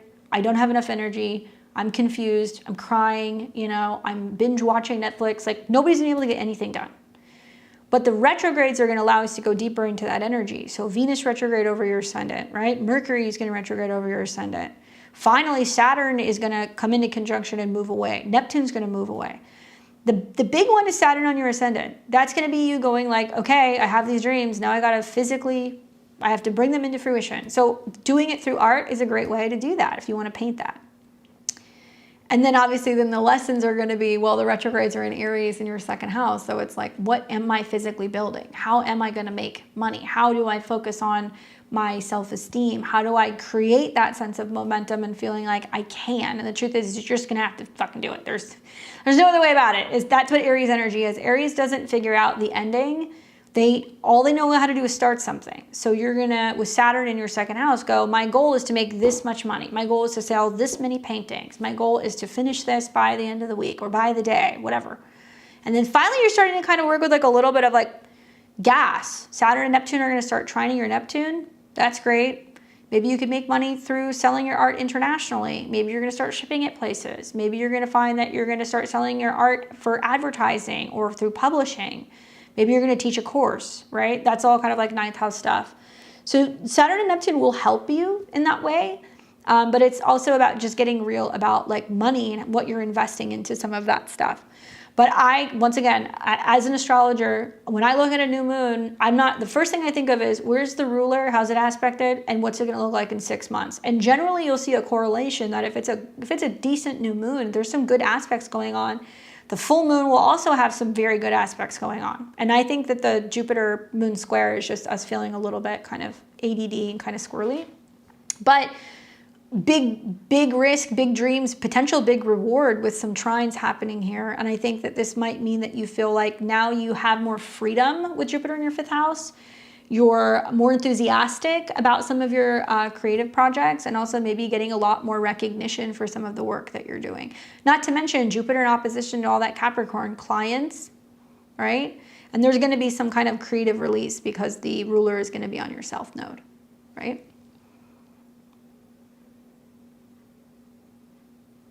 Yeah, so pace yourself, but maybe this is a good time to kind of create like a collage, vision board, inspiration, what you see happening. Because I think for a lot of people, what they're visualizing and what they're writing down, you know, is going to manifest. That's what I think, just given the degrees of Jupiter and all of that stuff at the same time.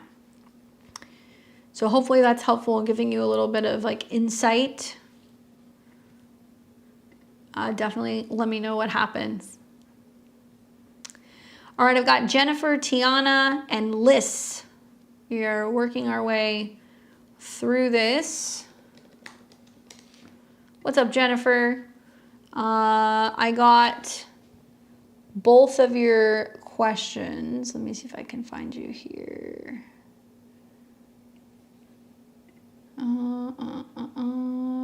March 13th.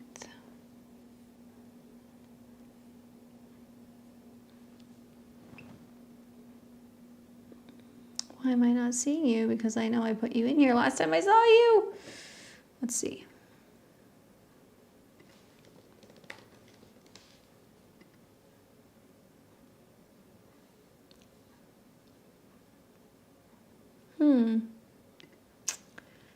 Search.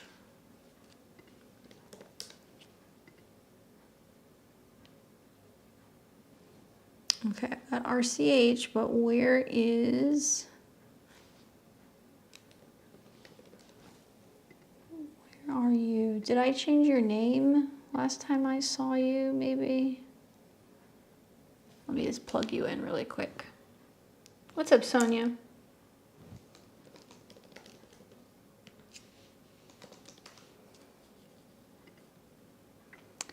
March 13th, 62.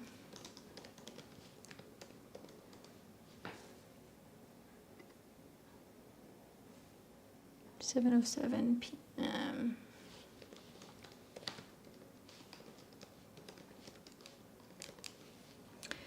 All right, so we got Jennifer, and then we'll answer some questions for RCH. So let's see what she says. Solar return, blood eclipse on solar return. Oh, that's going to be interesting. Okay.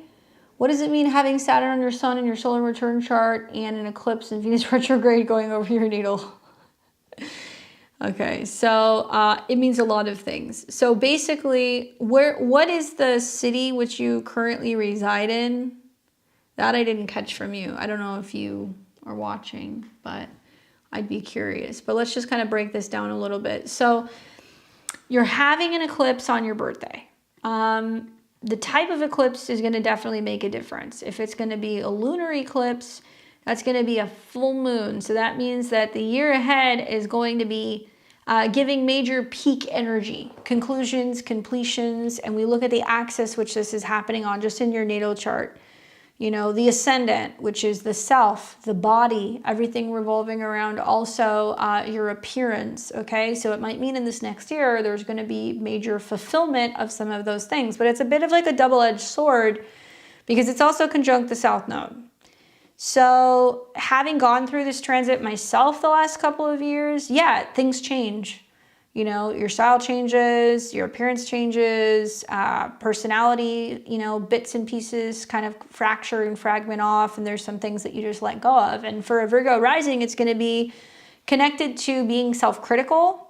It's going to be connected to your health habits. It's also going to be connected to maybe your working habits, and makes you kind of feel under the weather, like the wind is knocked out of your sails. Sometimes you don't always feel like being put together or taking care of yourself or brushing your hair or all that stuff. So there's definitely a lot of kind of feeling like exhausted. So I would watch for that. And the first house obviously is the body. So it can be also talking about themes revolving around health. So the days revolving around your birthday, I would be relaxing and taking it easy, especially with the moon right on your ascendant. Like I would be spending, you know, my birthday or that eclipse like at the spa, or I would go away for a day or two and just like have some time alone to just pause and reflect. I think you'll enjoy that. Now it's also in opposition to your sun, so it's very relational. So it's about the relationship that you have with other people, but more importantly yourself. And so it can mean that you're learning to let certain aspects of your identity go to embrace more of the North Node in the 7th, which is clients, partnerships, romantic partnerships, you know, business partners. And a lot of Virgo risings are having to acknowledge and kind of come to terms with the fact that even though you guys are so good for putting out fires for other people and fixing things and healing people, you know, eclipses, Saturn, retrogrades in your 7th means even those who are the best at giving advice can sometimes use a little bit of help.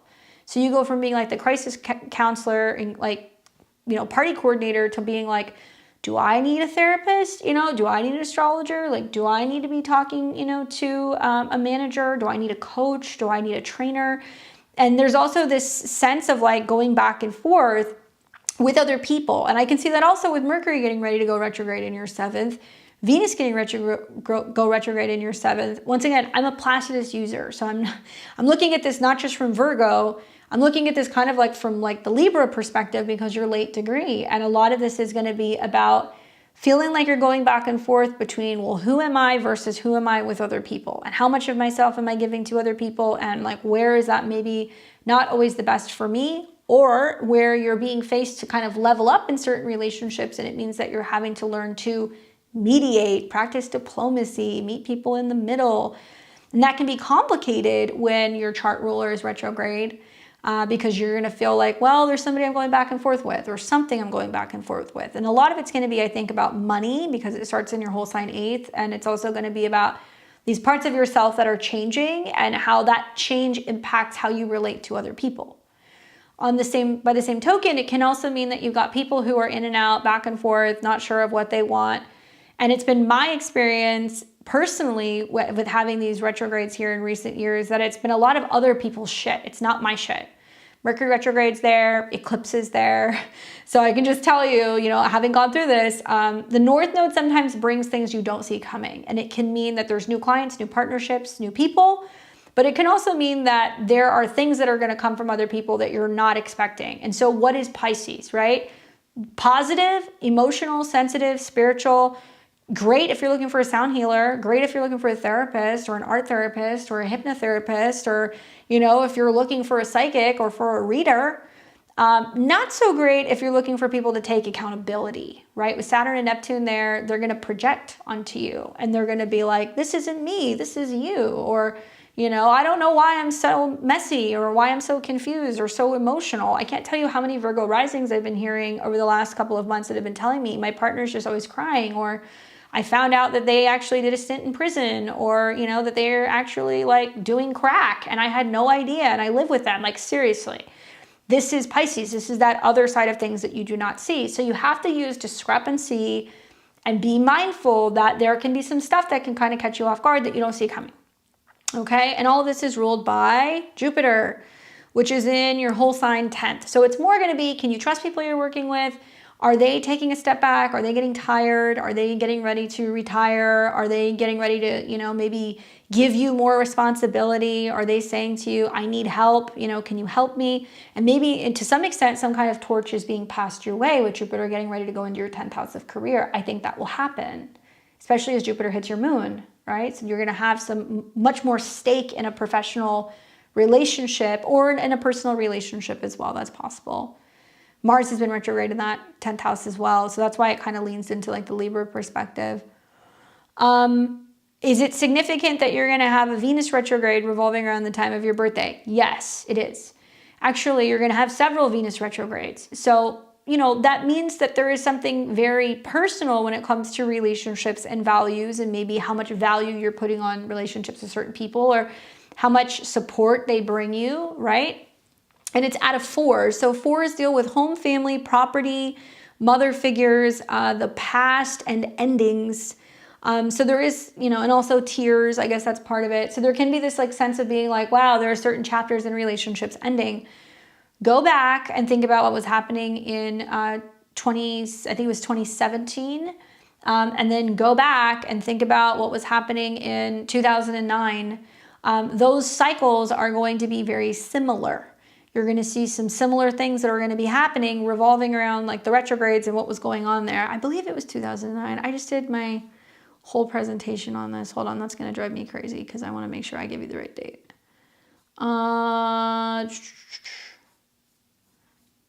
When was that? Let's see.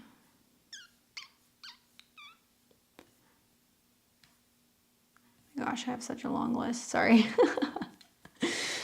But I'm pretty sure the last one was in 2017. Okay, yeah. So spring of 2017, spring of 2009. Those 2 times are when we had them last. And then spring of 2001, 1993. I mean, I keep going, but every 8 years we have this Venus retrograde. So there's something going on there that you're going to see that's like a reoccurring theme, okay? And it will happen every single time.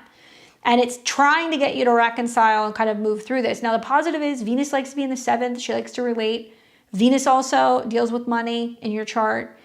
And it also deals with like law and legal matters. What else? That's pretty much it. And you're going to get 3 Venus returns. So usually you get 1 per year, but this is a year where you're going to get what would be 3 years of relationship karma in 1 year. So the positive is like, if you're good on the relationship front, if you've been exercising necessary boundaries and all of that stuff, you're going to receive more, right? If you've done the work, been committed, worked through some of that stuff. The not so positive thing is that if you're not ready and if you're not learning from previous cycles, then like these retrogrades totally kick your ass when it goes over your natal Venus. Your natal Venus, especially in the 7th.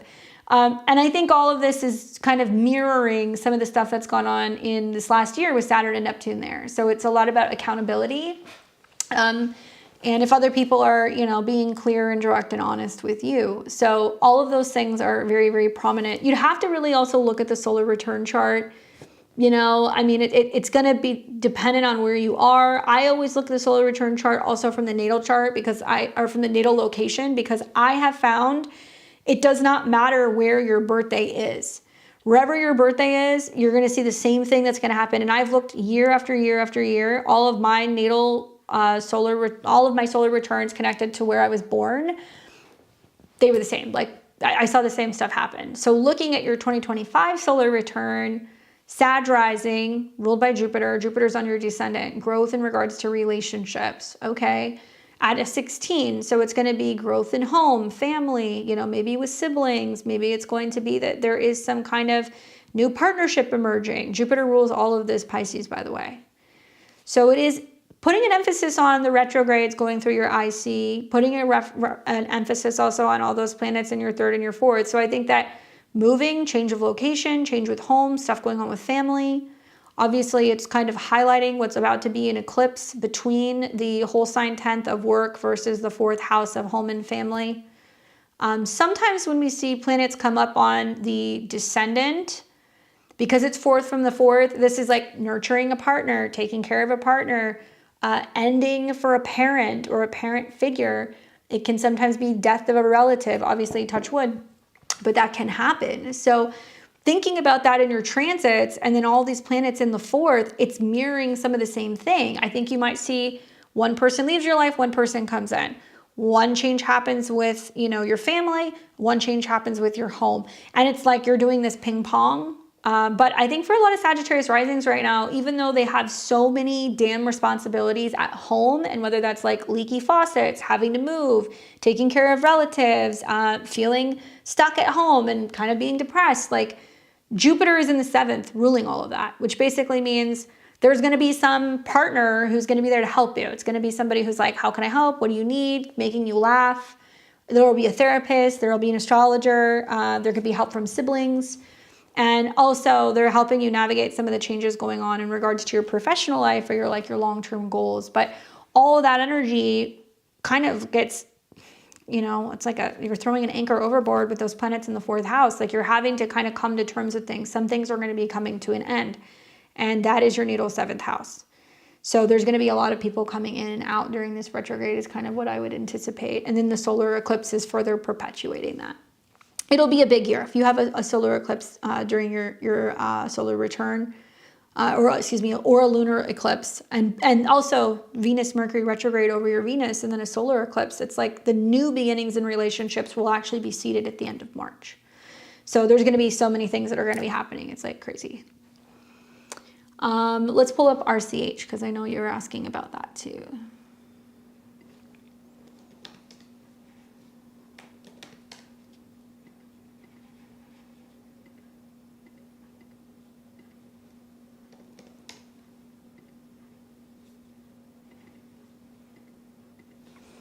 And then in regards to RCH, so the question was, progressed Vesta house 1 on Sun. What does that mean for Saturn? Saturn on your solar return chart. Okay, wait a second. So you asked me another question. I'm just not seeing. What does it mean having Saturn on your Sun in your solar return chart? Let me go back to that really quick. Oh, I didn't touch on that. Well, this would be whole sign 4th. Saturn is going to represent money and possessions, okay? And then The conjunction to the sun is acquiring something from other people. So this will be contracts, negotiations, business. It's at a 22. It's a serious year for business and communications, all ruled by Jupiter. Clients, legal matters, having some kind of like somebody who's providing you with something like legal advice. And also this is probably going to be a lot of back and forth with like, it could be siblings. Sun Saturn at 22, it's a Capricorn degree. I think it's gonna be more like business negotiations, you know, unless you have an older sibling, that's possible. But this could be going back and forth with business negotiations. 22 is a hard degree, but because Saturn is a 22 energy, it's a Capricorn energy, I think you'll navigate it. What's most difficult is that the sun is intercepted and you don't see it. So when you have an intercepted sign or planet, you don't see it coming. Well, what does that 8th house represent? Endings, you know, completions. The sun, you know, an older man, an older boss, relative, family member. I mean, it's mirroring a lot of the same things. And Jupiter can be somebody that you feel like is like a confidant or somebody who has provided you with some kind of like support or mentorship or guidance. Sorry, I did not see that. Okay, so with RCH, you said, what does it mean if he's got progressed Vesta and house 1 on the sun, and what does it mean for Saturn to go over it? Okay, let's look. Progressed. Okay, so Vesta deals with the flame. Okay, so Vesta is like, what are you tending to? What are you keeping alive? And Vesta can also be about like healing rites and healing rituals. So, you know, there was an eclipse that was near there. That's the other thing that I keep forgetting to bring up during my videos, and you just reminded me of that. So let's look at that. Lunar eclipse. Okay, so there was a lunar eclipse there in September. So that was already setting the stage. This is where Mercury and Venus are kind of retrograding back through, and then Saturn's going to hit this degree. So this eclipse squared Jupiter, which means that he was focusing on nurturing and taking care of everything that he wants to, which looks to me more like it's home and family, or being more focused on that. It also makes me feel like this is about him having a turning point where he's like, I got to be focused on, you know, the simple things in life, or things connected to, you know, talking to my kids or hanging out with my grandkids, or focusing on, you know, what's going on in the home front. And like, that's becoming more important. Okay. So then Saturn will hit around 23 to 25, which is going to reactivate that stuff. So Saturn will come up there. Before Saturn hits that, Venus and Mercury will retrograde. This is about people tending to him. Mercury's other people. Venus is love and communication. So this means people are going to be coming to him, and, you know, Pisces can be there praying with him. They're showing him photographs. They're playing music for him. They're comforting him, right? And like, you know, having looked at his chart with the eclipses and some of the retrogrades, his health really does need to be watched over during the spring. But this might mean that he's reconnecting and seeing people who he hasn't seen for in a very long time, especially because Mercury is also connected to Jupiter. So people are coming and visiting him. But Saturn hitting Vesta is about, I think, committing to what's most important. And Vesta is going to be obviously at 23. So it's about friends and seeing people they haven't seen for a while. I mean, I wouldn't worry about it too much. I'd be more concerned about the retrogrades in his first house, because there could be problems with his immune system. He could be really tired. He could get sick. He could have issues with his feet. And likely with some of the retrogrades, you might see a significant shift in how he's eating. I've seen a lot of like Pisces risings that are like, I'm not hungry, I don't feel like eating. And I'm like, you got to be really careful with Saturn and Neptune going into the second house. Like, you know, I've seen some people who are having some eating disorder stuff. I don't think that's the case for him, but I think that you might just see that he's not wanting certain foods, or his appetite is like changing in some way, basically.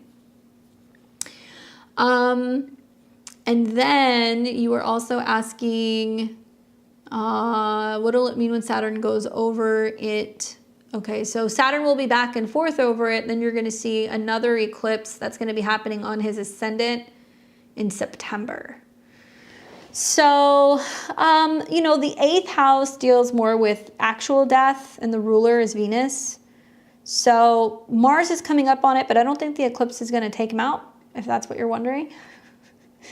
However, you may want to be watching when there is a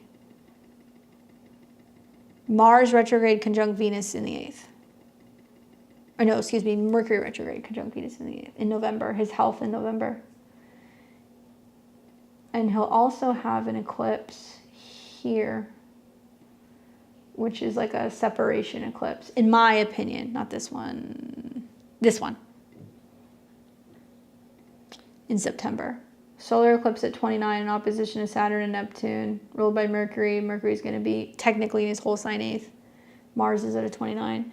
So at the end of September, going into October, November, I'd be looking at his health. There is a way to calculate the death. Personally, I don't like doing that for clients. I think that some things we shouldn't know. But taking a couple of these transits into consideration, you know, like he's going to have some transits that are going to retrograde over his natal Mercury, Venus, like he's going to have his Uranus opposition, like he's got Jupiter in his 4th house. I mean, I think you're going to see a huge shift where he's going to be allowing people to help him. I think you're also going to allow people, he's going to be allowing people to come and visit him. And he's going to be prioritizing being with people, you know, socially in some capacity. I'm just playing catch up, sorry. Let's see. Oh, am I missing things? How can I update my question? Well, just send it. You can send it. I'll come back to you. So I've got you in 1, 2, 3 readings. So you can send it, Dante, if you want. I'm worried if I update it in the chat, I won't be able to be seen in time because I'm super far down the line. No, you got about 3. Just go ahead and send it. I'll see it. The ruler of the 8th house is Venus. Yes, it is. Look. Right here. Libra.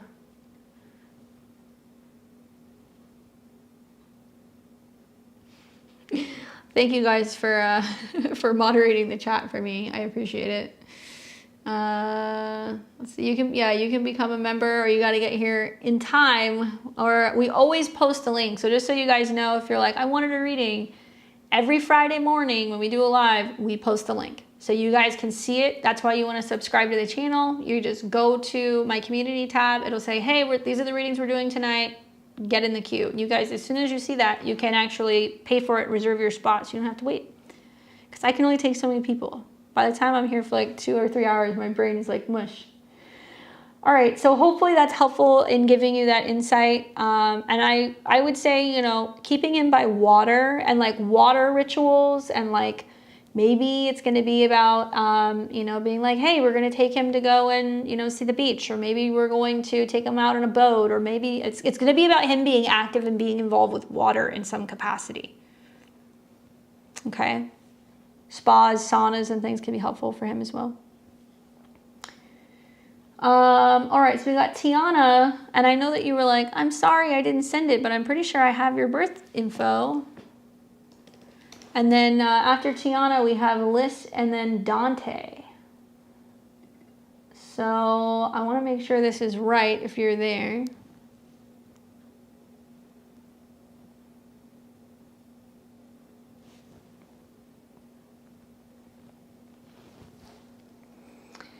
I wish more of my male friends were into astrology. I'm the only male astrologer in my circle. It's a male-dominated field, dude. There's plenty of male astrologers out there. Go and join some of the astrology groups. I'm always like infiltrating them. Sometimes I like to like jump in there and like comment on things. All right, Tiana, I've got you March 31st, 94. You say, I have a feeling about this new moon in March. Since I am a Pisces rising Aries sun, how can I use this to make the most of the transits? I am purposely taking Thursday and Friday off to center myself, to set some good intentions. I think that's a great way to spend it, to be honest with you. Yolette, no, we got you. You're about 4 or 5 people away, so we have not done your reading yet. All right, so here's the deal. You have this new moon pretty much on your ascendant, so that's cool. It's within a degree. So I love that you're really using this as a reset and you're like, I'm taking a day or two off. That's what you should be doing when it's that close to your ascendant. 12th house is like sleep. Like go and get a pedicure, go to a spa, make a nice bath, like relax and chill. Especially because it's squaring your chart ruler and your chart ruler is in the 3rd. So making time for journaling, going for walks, reorganizing your home, getting some things in order, envisioning where it is you see yourself living, visiting, and how you want to be feeling. I think these are like the big themes that kind of come up in your chart.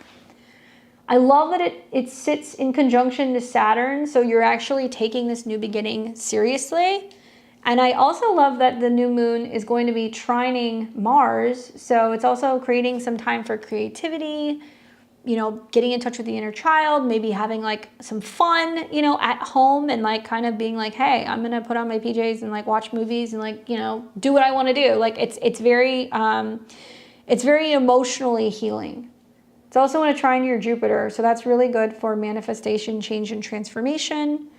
Higher education, traveling, you know, it might be a day where you're like, I'm just going to be kind of listening to my occult stuff, my astrology videos. I'm going to be reading some tarot cards because it is in the 8th. And you've got Saturn and Mercury coming into conjunction. So this also means that you're drawing a boundary with other people. It's like, you're like, I'm taking work off, but maybe you're like, yep, my phone is on do not disturb. I am not responding to those work emails, even if I'm not, you know, working. Like I am making this about me and it's about peace of mind. So I think that that's what I would do. If you've heard me talking about this a little bit, you know that this will manifest as an eclipse down the road in 6 months' time. And when that eclipse comes through, right on your ascendant, trining Jupiter. So what can this bring you in 6 months' time? More fun, happiness, joy, creativity, better self-expression, you know, maybe a new relationship, maybe completion of creative projects. Certainly if I was a Pisces rising, especially like the first decan, I would be like, I've warned all of them. I'm like, you guys are gonna get pregnant. You know, if you're not trying to, you've been forewarned. It could happen because you've got so many aspects relating to your ascendant moon and also Jupiter in the 5th house that it's like, it makes my head spin. At the very least, it might mean that there's a new relationship or a new hobby that you're doing that you like. And if you're trying to get pregnant, have at it. Also with the Aries transits too, I know you asked a little bit about that, but you have planets that are like in the direct line of fire. So when we get to the beginning of March, Venus will turn retrograde. And she's going to turn retrograde at like 9 degrees, 10 degrees. So she's turning retrograde right on your sun. So as an Aries, okay, 7th house ruler, relationship, 2nd house ruler, values, retrograde on your sun. So there's a lot changing in direction with how you spend your money, what you value, how you look, who you are, your identity, and your relationships. And the sun is also about children. Then you're going to have Mercury retrograde over that. Then you're going to have a solar eclipse that's going to be like around your birthday. For a Pisces rising, I think it's about a reevaluation of self, becoming more self-assured, more confident, sticking to a budget, knowing your worth, knowing your value, focusing on your spending. And then from an Aries perspective, it's like, well, I'm taking some time to kind of rest and reflect and kind of figure out what direction I'm going in. So, you know, there's definitely like both things at play. You're going from a 7th house annual perfection year into what's going to be an 8th house annual perfection year. So there definitely is going to be a change in your finances, I think for the better. I think you're going to have more access to resources from other people in this next year. And I also think that the 7th house year might kick right at the very end because you're going to have Mercury retrograde in your 1st house. And that's bringing in relationships or some kind of karmic connection. And maybe you'll actually see that with the full moon here. This one, this eclipse, the lunar eclipse. Ruler is Mercury. Mercury is retrograding over your sun. Now, obviously, if you're in a relationship now, I would say like South Node eclipse in your 7th, like you could X somebody out.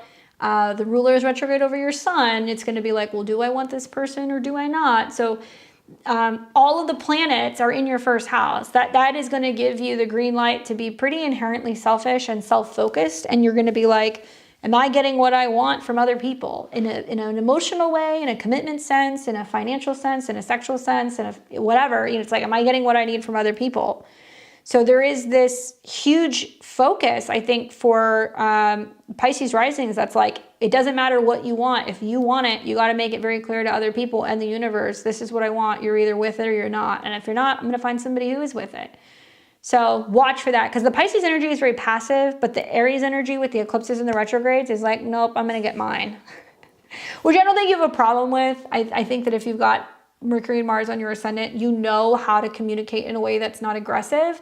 But if people push you, that Venus and that Sun is going to come out and you're going to be like, no, this is not good enough, you know? And then you're going to be more so kind of, I think, self-focused, and you're going to be trying to figure out what you can actually do yourself. You'll feel a lot more self-sufficient.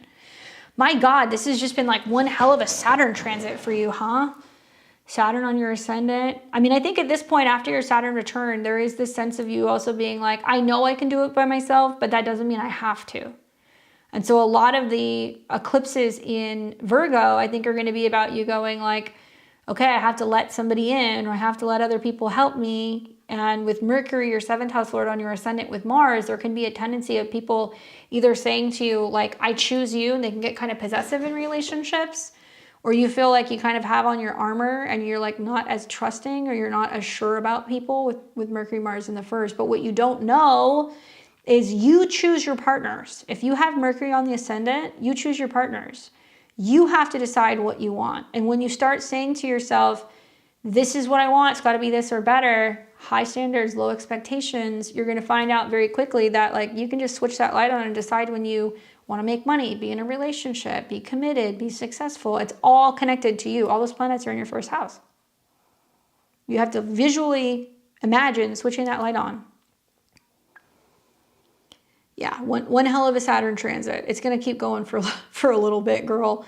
But the good news is by the time Saturn gets into, Taurus, you're going to be like, okay, I've served all of my karma. I have definitely figured out how to be independent and do my own thing. But for all we know, with eclipses in the North Node on your Mercury, that's bringing in relationships. And then you're going to have eclipses in the 7th house. So that could be bringing in karmic relationships, right?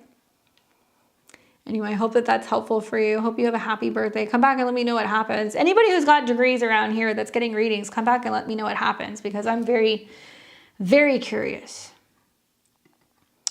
All right, we got Lissa and then Dante and then Margaret, Yolette, and Kimberly.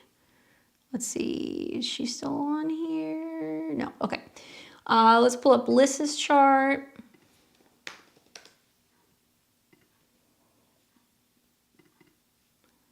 All right, Liz, what's going on, girl? And I think you changed your question, if I remember correctly. October 12th, 75 in England. Thank you. All right, I think you may have changed it. I don't remember. I feel like you were like leaving comments, but I don't remember what you said. Let's see.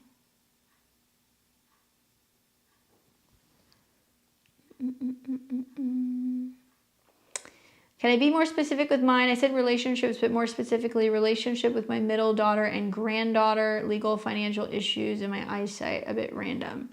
Well, let me know which one you want. You want relationships? You want to talk about legal issues, financial issues, or your health? Those are all a little bit all over the place. But while you're deciding, I'm gonna look and decide which one I think is most prominent. All right, so your grandchildren are going to be more your 9th house. Your health and your eyesight is going to be more your ascendant and also Venus. And then you've got these retrogrades and eclipses here.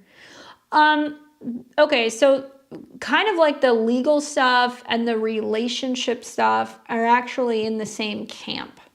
What I will tell you is, just as a Libra rising, knowing that Saturn's in your whole sign 6th house, you've got retrogrades and stuff going on. March and April are really good times to go back to the doctor, to get a checkup, get your eyesight checked out, go into your blood work, all of that stuff, because your chart ruler will be in your 6th house. My primary focus is your 7th. The reason being is over the next month or two, you're going to have a lot of energy going on there. And I think that Whether you're a Libra rising or you're a Libra sun, a lot of Libras are going to be feeling like they're just kind of getting cosmically bitch slapped, as much as I hate to say that. And that's because the 7th house is not necessarily just, oh, romantic relationships, you know, people you're committed to. The 7th house is a boxing ring, okay? Or it's like going into a courtroom where you have to have a court conflict. So the 7th house can be about going to court. It's also about your one-on-one relationship. So whether that is your kids, your partners, your back and forth that you have with a therapist or with a client or even with your legal team, there's a lot of action here, okay? So I want to kind of go through that and kind of show you what I mean. Simultaneously, while this is all happening, Chiron's coming into your 7th house. So you're dealing with wounding in regards to relationships, especially legal ones, and communication and like trying to heal how you communicate with people. And the ruler Mars has been retrograde in your 9th house. So it looks like it's just been like making your head spin because this is all opposing you where you're like, this is a lot of work. It's annoying. It's creating a lot of stress. It's been squaring Mars, which means you've had some delays or setbacks or you haven't felt like you're in control. And all of this is also squaring your moon where you feel, even though you have a Capricorn moon, it makes you kind of realize like, wow, I'm having all this conflict on how I'm communicating with my family and how I'm communicating with, you know, stuff in regards to the past. It's creating all of these T-squares in your chart, which, ouch. If I were to go in sequential order, I would actually go backwards. And I would say, let's start thinking about what's been happening when Venus was in Pisces. Maybe end of January into February, you started noticing you were having some issues with your health, or maybe there was just feeling like you were just really going through it with all this legal stuff, because the 6th house can be about that. Then you had Venus come into Aries, and that happened around the beginning of February, around the 4th. And Venus is going to be in Aries pretty much until a little bit after mid-March. Okay, so Venus will retrograde in March, which means you have the opportunity, if there's been conflict or wars going on with other people, to heal that or to hash it out. Equally, this is a time where you can resolve legal matters or you can better negotiate or communicate with people.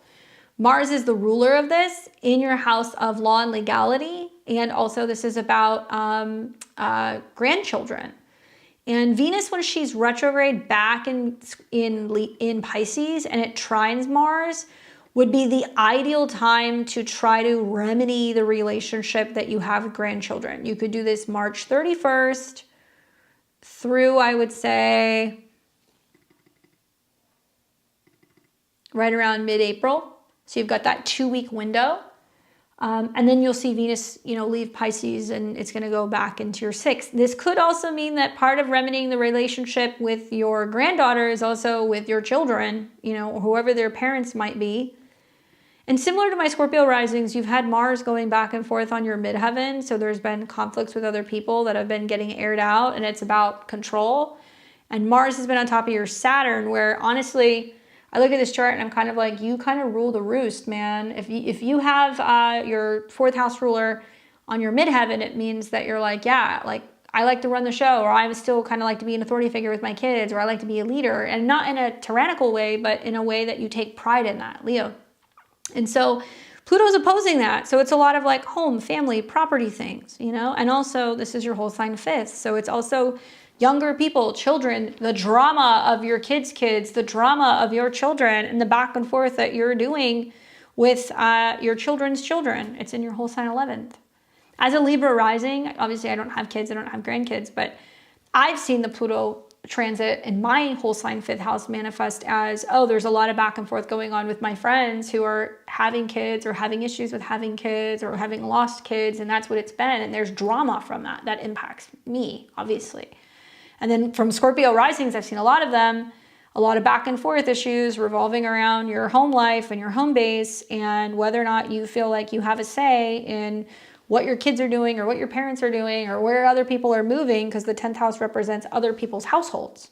So you're going back and forth with other people's households and you feel like there is some kind of boundary or barrier there where you can't quite kind of get in there, right? Obviously you're not Scorpio rising, but from a Placidus standpoint, you got a lot of that stuff going on.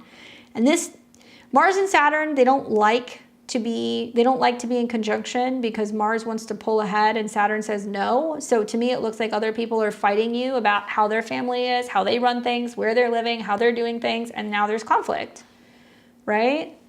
And then to top it all off, it's all square your natal Uranus. And God bless you. You know, if you have Uranus on an angle, that means that there is a tendency for you to react where you're like, ah, you know? And from a whole sign perspective, Mercury, Sun, Pluto in Libra, you can be very diplomatic, you can be understanding, you can hear people out. But also there are times where you kind of get sick of people's shit and it activates your Jupiter and your Chiron in the 7th where you're like, stop coming to me with your problems, stop projecting onto me, like I'm not doing it anymore. And like you're kind of the scapegoat, to be honest with you, for a lot of people. A lot of people. And I don't know if that's like your grandkids, your relationships, your partners. But now is like a really good time, I think, with this retrograde. It's foreshadowing how your relationships are going to change. And I can only tell you, you know, and I would say this to it doesn't matter what rising sign, if they were going through this. I've been saying a lot of this stuff to Virgo risings actually, but I can be a little bit more direct with Libra risings because Libra risings are almost too understanding. They can become like a doormat. They can be too considerate of other people. And especially when I see somebody who's got Libra rising with a peppering of planets in Aries, it's like, no, you have to integrate that. You have to integrate that Chiron Jupiter, telling people you hurt me. The things you say have hurt me, you know, that's not okay. I'm not okay with it. And what can help you is obviously Jupiter. So it can mean having a spouse, having a partner, having a therapist, having a lawyer, like having somebody be the buffer so you're not constantly going back and forth between other people. And that could also be a therapist. That doesn't have to necessarily just be a lawyer. That will help negate some of the squares that you're experiencing to your moon, and it's going to help relieve you of feeling like everything is your responsibility, right? And perhaps maybe the Mercury and the Venus retrograde back in your 5th house, it can help you smooth some things out in regards to relationships with younger people or children. And a lot of it's going to be about kind of recognizing, okay, it's less about other people's problems, especially Libra risings. It's less about other people's problems. It's more about being like, they're going to do what they're going to do. And if they're not going to see things from my perspective, or if they can't become aware that they're in denial or that they're projecting onto me, I have to be really good with my habits and my routines. And then ultimately when Saturn and Neptune are in Aries, which will be in May and June, that will dissolve some relationships. And even then, down the road, you're going to see some conjunctions that are going to happen in spring of 2026. So, you know, I don't think things are set in stone yet, but you're going to have a better idea after some of these retrogrades and just how to better handle people. And you need to make sure that it's not impacting your health or your habits, right? Anyway, I hope that's helpful for you, Liz, and giving you some feedback. All right, so this is the part of the show where I got to put in a couple charts, but I only have about 2 or 3 to put in. So just give me a second here. I got to put in Dante and Margaret. And there we go.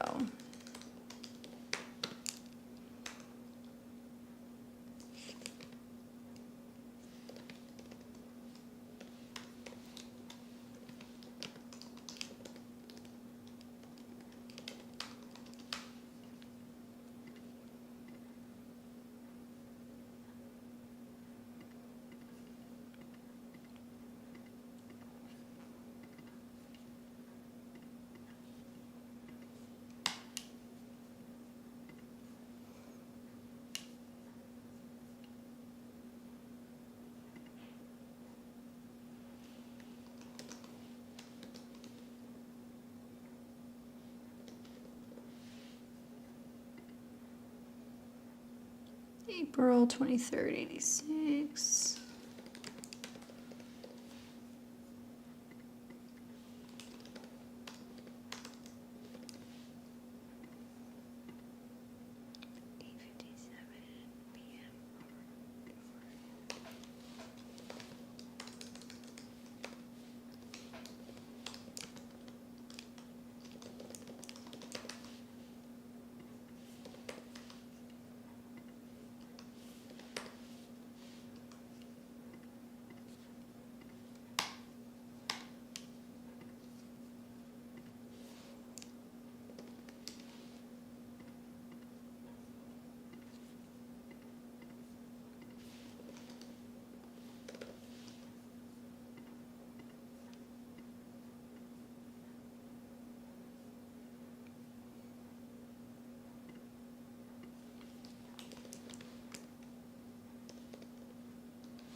Oh man, I'm laughing at some of these questions. It's almost like the later the night goes on, the better the questions get.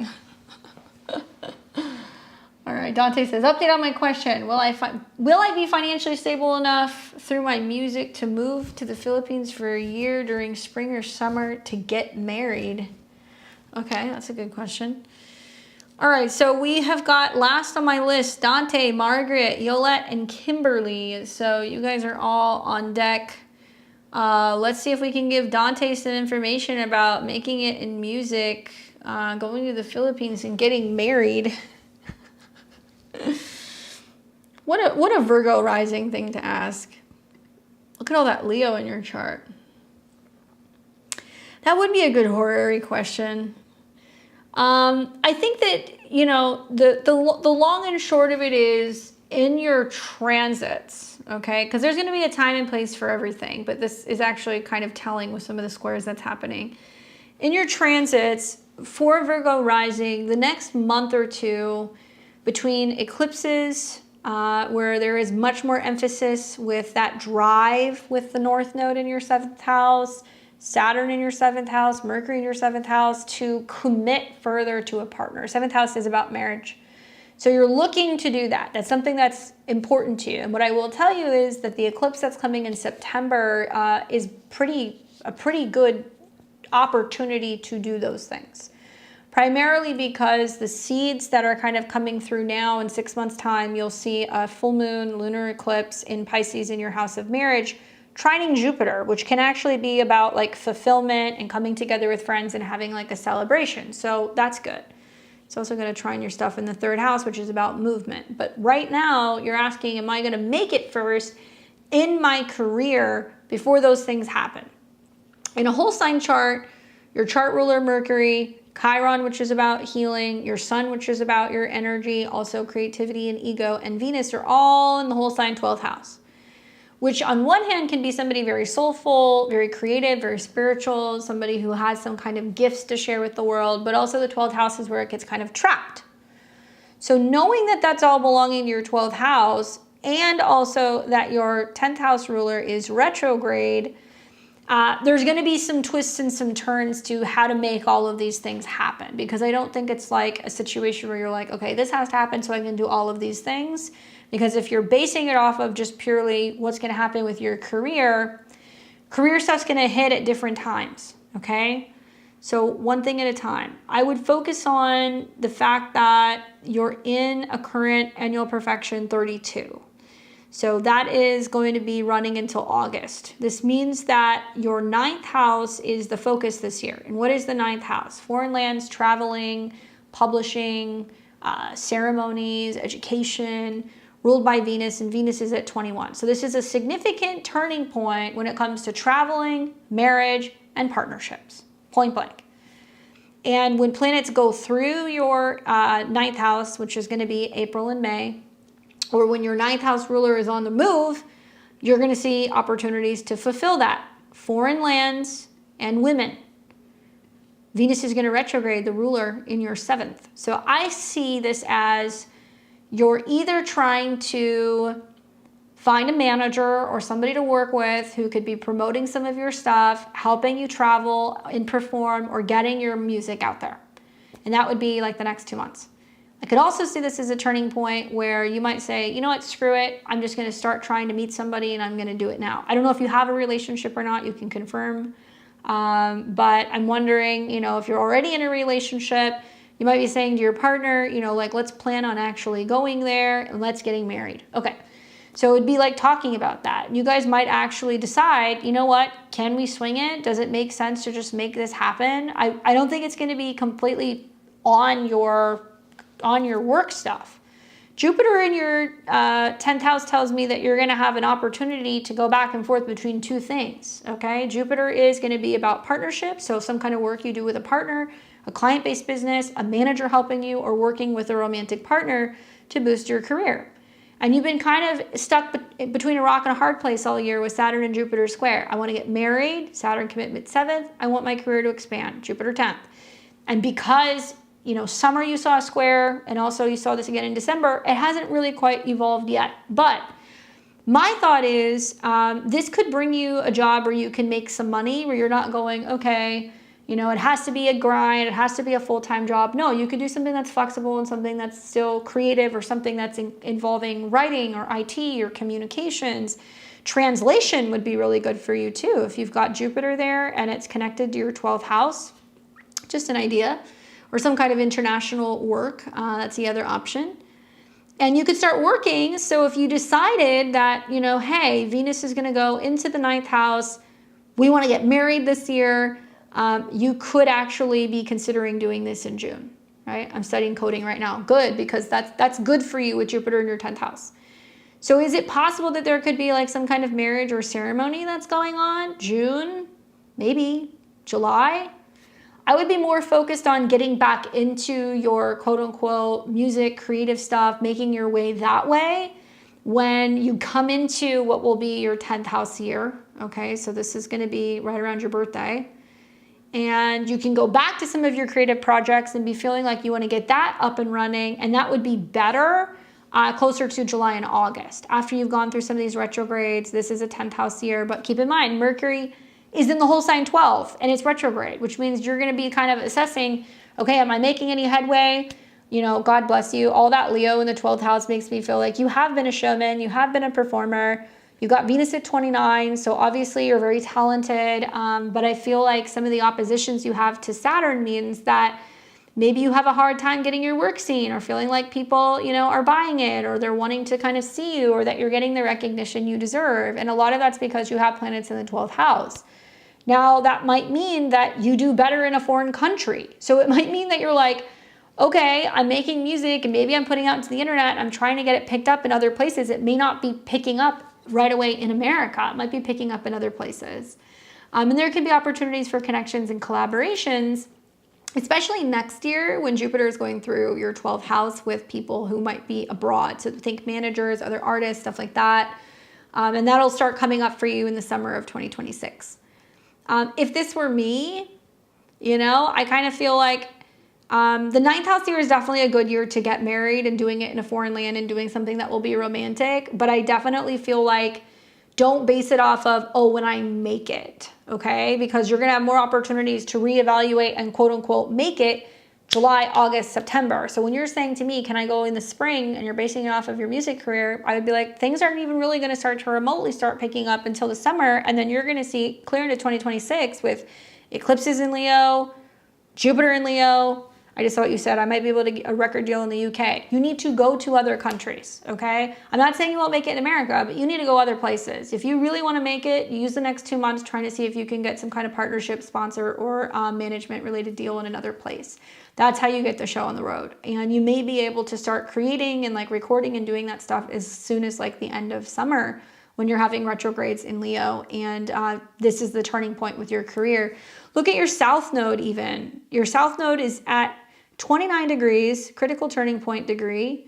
The ruler is Mercury, retrograde in your whole sign 12. It's like, to some extent, your soul is kind of holding on to who you have been, like who you were, what you have done, how you've performed in the past. And I think that it's hard for you to kind of shake that.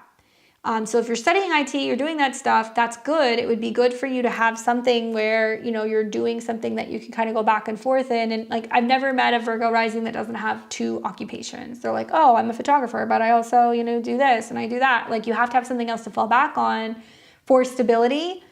And likely within the next couple of years, as Uranus is getting into your 10th house, you may actually see that you might be able to have a very flexible schedule with doing IT, so that way you can focus on your music, or maybe you're going to do some kind of like sound or music engineering as well. Okay. So hopefully that's helpful for you, Dante. I hope you get to the Philippines and have your romantic wedding. All right. We've got, Margaret or Marguerite, born April 23rd, 86, and that was at 8:57 p.m. Asking for a general birth chart reading. When will I find love? Possible change in career. Well, which one do you want to know? Let me know. One's going to be more prominent than the other for sure. For sure, for sure. A lot of Scorpio risings, because Mars has been retrograde, you're reevaluating your career, and there's this back and forth that's going on where there's not a lot of clarity, especially up until the spring. In my opinion, I think you got much more kind of going on with your love life.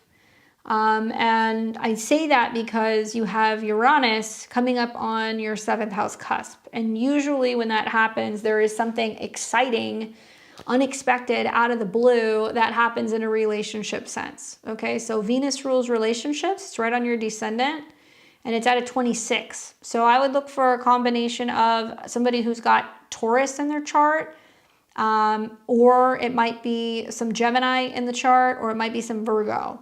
You will like one of these signs. Now, if you've got Venus right along your 7th house in your 6th, you could meet them going to the gym, going to work, changing jobs, going grocery shopping. I know it doesn't sound like, the most exciting things, but you could. And Uranus is going to hit your Venus, which will kind of electrify relationships, and then it's going to 7th house. And at a 27 means you might meet more than one person, or it's putting an emphasis also on putting an emphasis on Gemini related things. So more than one person, somebody who's a twin, maybe somebody who's a neighbor, somebody who lives next door to you, or you meet them while you're traveling or they're traveling, something like that. But it wouldn't surprise me if you're going back and forth with more than one person. Thankfully, once this happens, probably two of the more difficult relationship transits is Uranus transit your Venus and Uranus transit your 7th house, and you're just kind of like boom, boom. You're doing it at the same time between now and May. Uranus will move on from that. It'll come back. It'll hit your descendant again in January of 2026, and then it'll move forward. But I'm focused on the next 2 months. I'm focused on your 7th house ruler going retrograde into Pisces, which for Scorpio risings could be about finding true love, going to a bar, a theater, a show, meeting someone, going to a romantic dinner, seeing someone. Granted, it is going to go into your 4th house, right? So it could mean that somebody from the past comes back unexpectedly. And it could also mean that that person comes to your home, or they come through your home or your mother or your family, or they show up at your front door, okay? Or somebody who's like, hey, I just, moved next door. It could be karmic relationships with the Venus retrograde. I also think that it's a significant turning point watching Jupiter go through your 7th house as well. And Jupiter is going to be about bringing you growth in the expansion of relationships and home.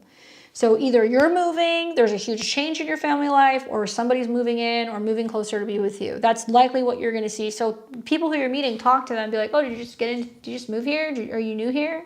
Or vice versa. You could be having those changes also. And then obviously Mercury, Venus retrograde, solar eclipse. It's going to be a lot about scheduling changes for Scorpios. It's like, managing a schedule better, having a new schedule, having a new office, or having a new job. Because that's in your 5th going into your 4th, I think it's going to be about you going, I'm emotionally clearing house. I am creating a schedule where I'm making more time for playtime, or I'm making time to be dating again, right? And thankfully, I think that, the Uranus transit, if it hasn't already been interesting or a little bit wild, it's about to be. It's been right around those degrees in recent months. So maybe when it fully crosses into your 7th house, that's when you're going to see a significant shift.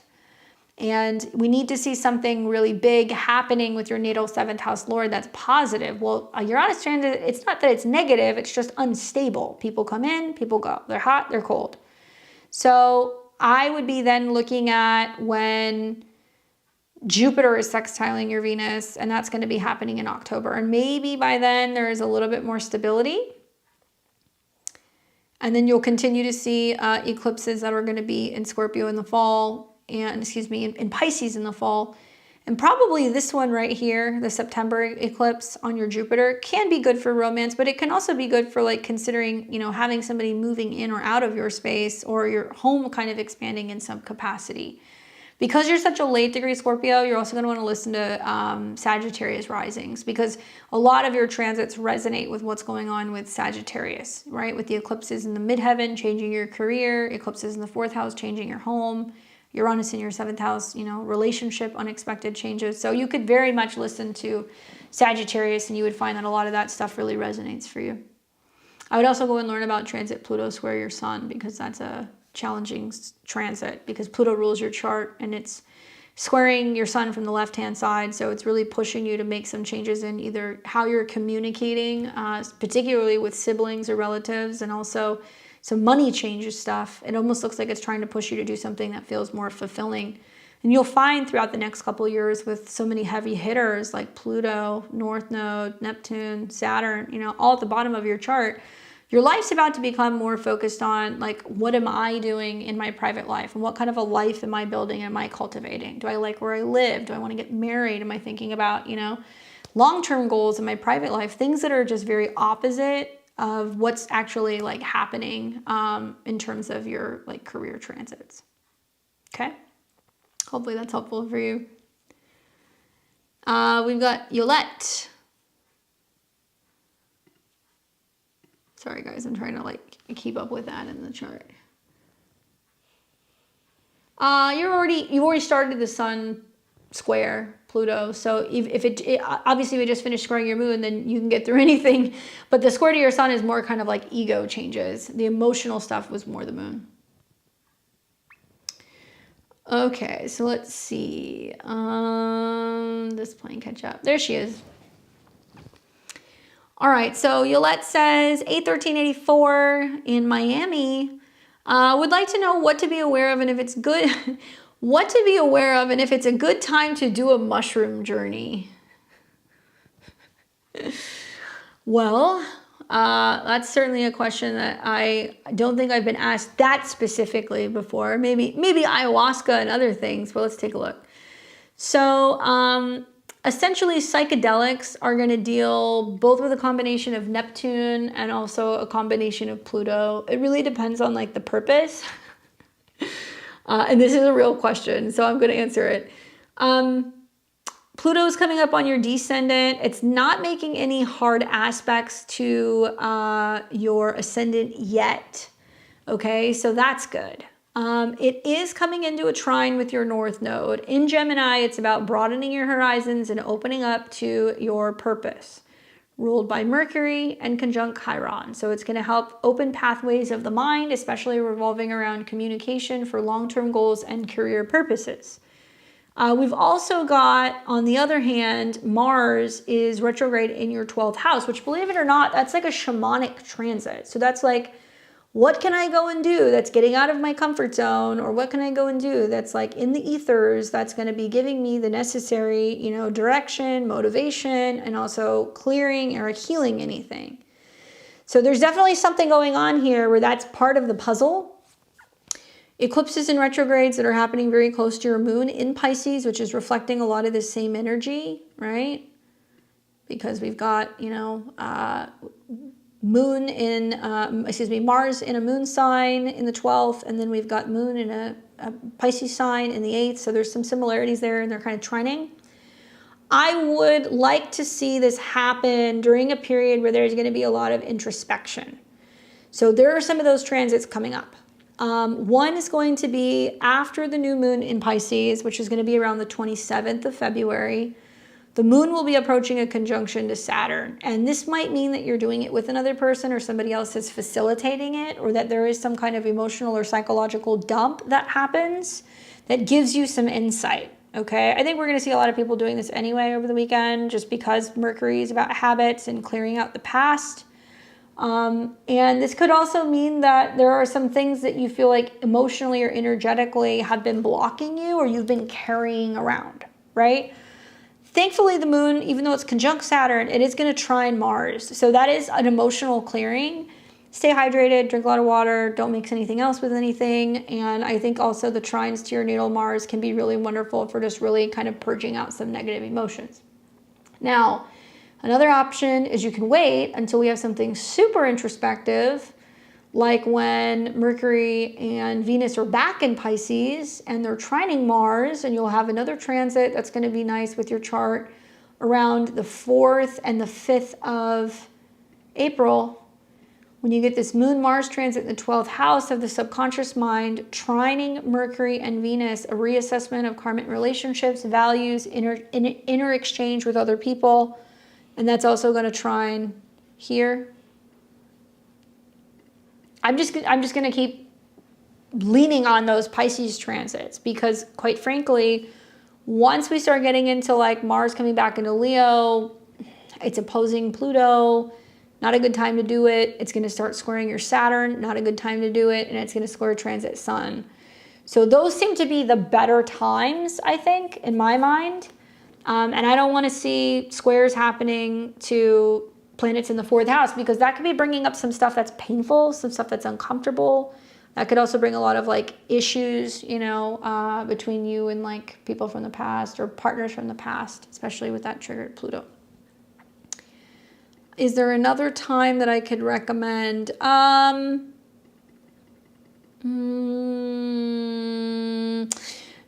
North Node's coming up on your moon, it's going to be a little ways away, but you'll have another introspective period here.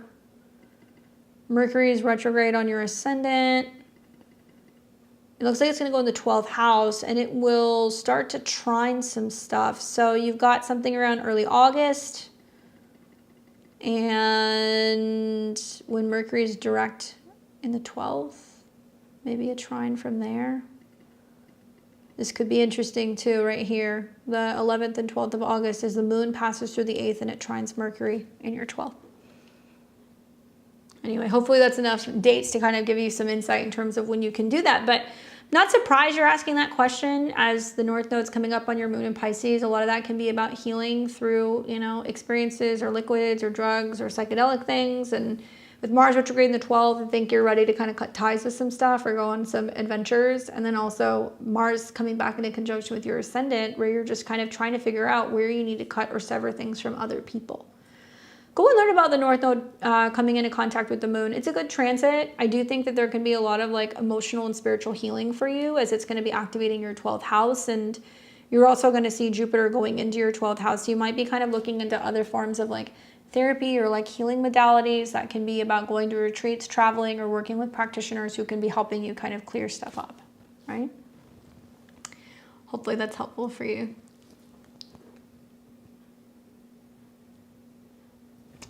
All right.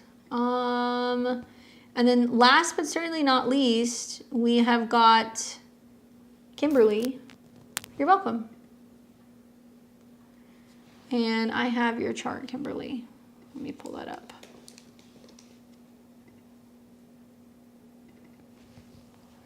All right, so Kimberly is a Pisces rising. There's a lot of you guys, man.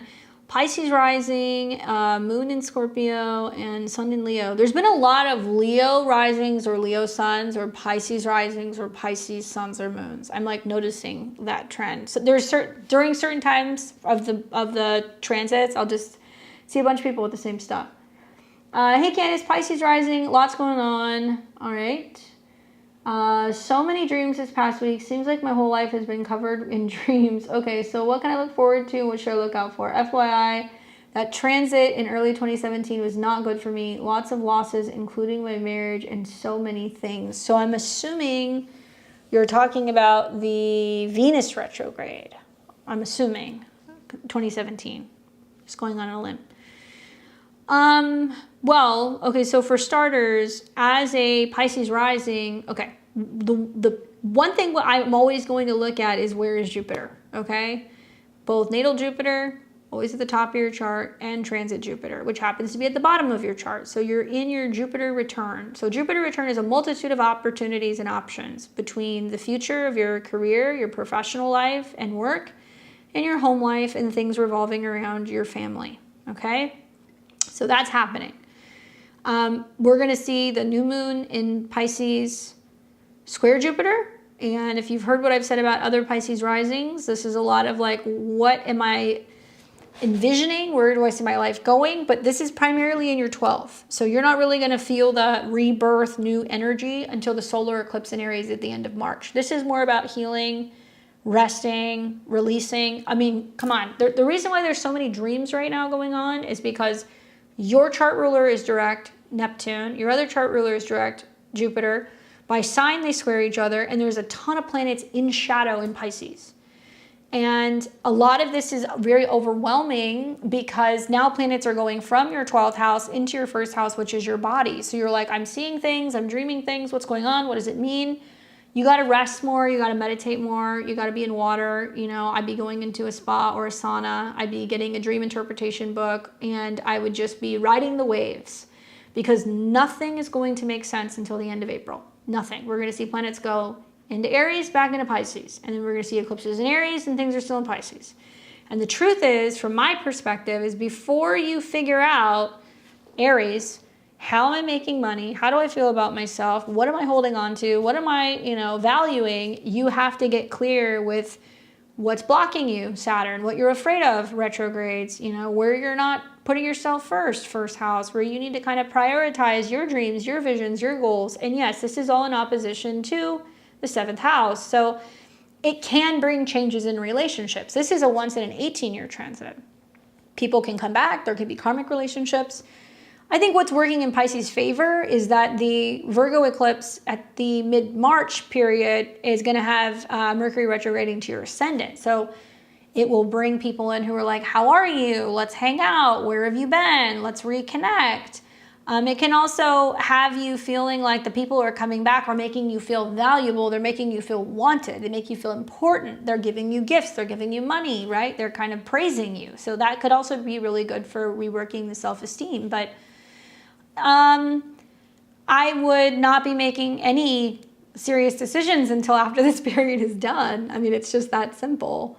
And know that any decision you're making is going to be what's best for you, maybe not necessarily other people. And people might come into your life, or relationships might be like, hey, I want to see you more, or, what are you doing? And you might be a little, with Venus retrograde, Mercury retrograde, and Saturn, this sense of being like, but is it good for me?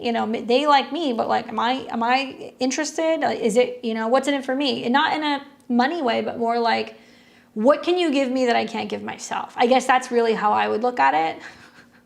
And also I can tell you that sometimes you have these eclipses and it's like, even though you're so focused on what's going on with you and your stability and your needs, the universe is going to throw you some curveballs with the South Node ruler going through your sign. It's going to be people being like, well, you don't have to be alone. You don't have to do this by yourself. So you may not necessarily see the same situation.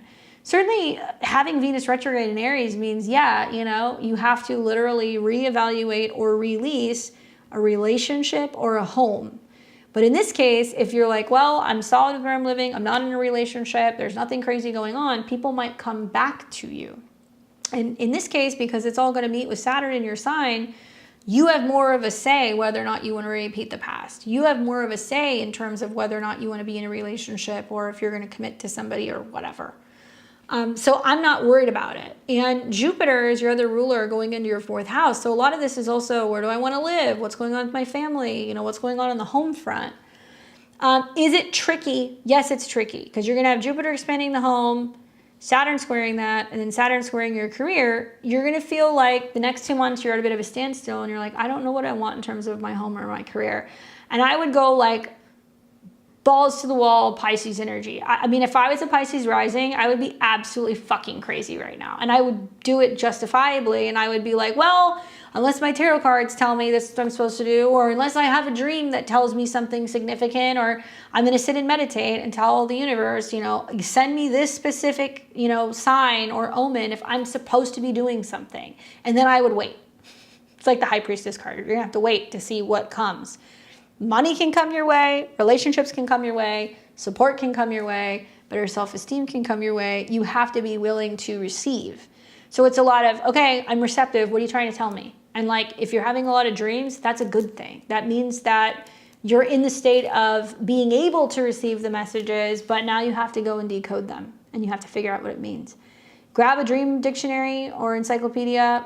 Dr. Michael Lennox is like a friend of mine who I know from many years ago. We lived down the street from each other in Los Angeles. He's an astrologer, so shout out to him. He does Red Robe Astrology, but he also has written books on dream interpretation that are really great references.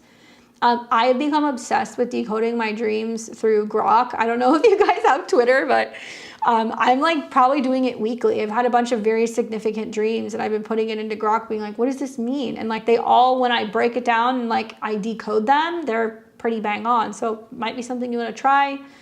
And by the time you get to, let's say, the second half of April, I think you're going to have a little bit more clarity, both in a sense of finances, but also like what direction you're going in. So I don't think you're going to see some of the same stuff you saw in 2017 necessarily. It's the same retrograde, but the planets are going to be in a very different place, right? Like back then you were having, you know, your North Node return, and North Node was conjunct Pluto, and you had a bunch of other stuff going on. You had Saturn that was also in the 10th house, like different things. Don't worry about this Venus retrograde as much. If anything, Venus retrograding into your sign is actually going to, I think, help you get in better touch with yourself and be able to better communicate and express just exactly who or what you love, right?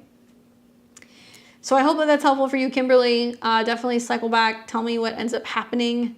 Anybody and everybody. You guys can always come back to these readings. We leave them up for a reason, so that way you guys can watch them at a later time. But we also do it so you can come back and give us feedback.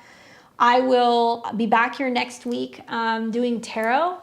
And March and April are going to be freaking insane. So I anticipate doing lots of live readings then. For those of you guys who haven't already, please give me a thumbs up and like this video. It really helps the channel grow. We just recently hit 40,000 subscribers. So to those of you guys who are new, welcome. Come hang out with me on Sunday. I do a video where I talk about the astro weather for the week, and we're going to kind of plan the week ahead looking at the transits. We have horoscopes up also for the month of March. They are super long, but I touch on all the craziness with the planets in Aries and also the eclipses. And if you guys haven't already, head over to my website and go and check out my Venus retrograde in Aries webinar. I talk about this and how it's connected to the eclipses and what it means for the 12 rising signs. You guys can catch me here on Fridays. And thank you so much for hanging out with me. I hope you enjoy the rest of your weekend. And I will catch you guys all back here very soon. So until next time, you guys take care. And yeah, take it easy out there with some of these transits, guys. See you soon.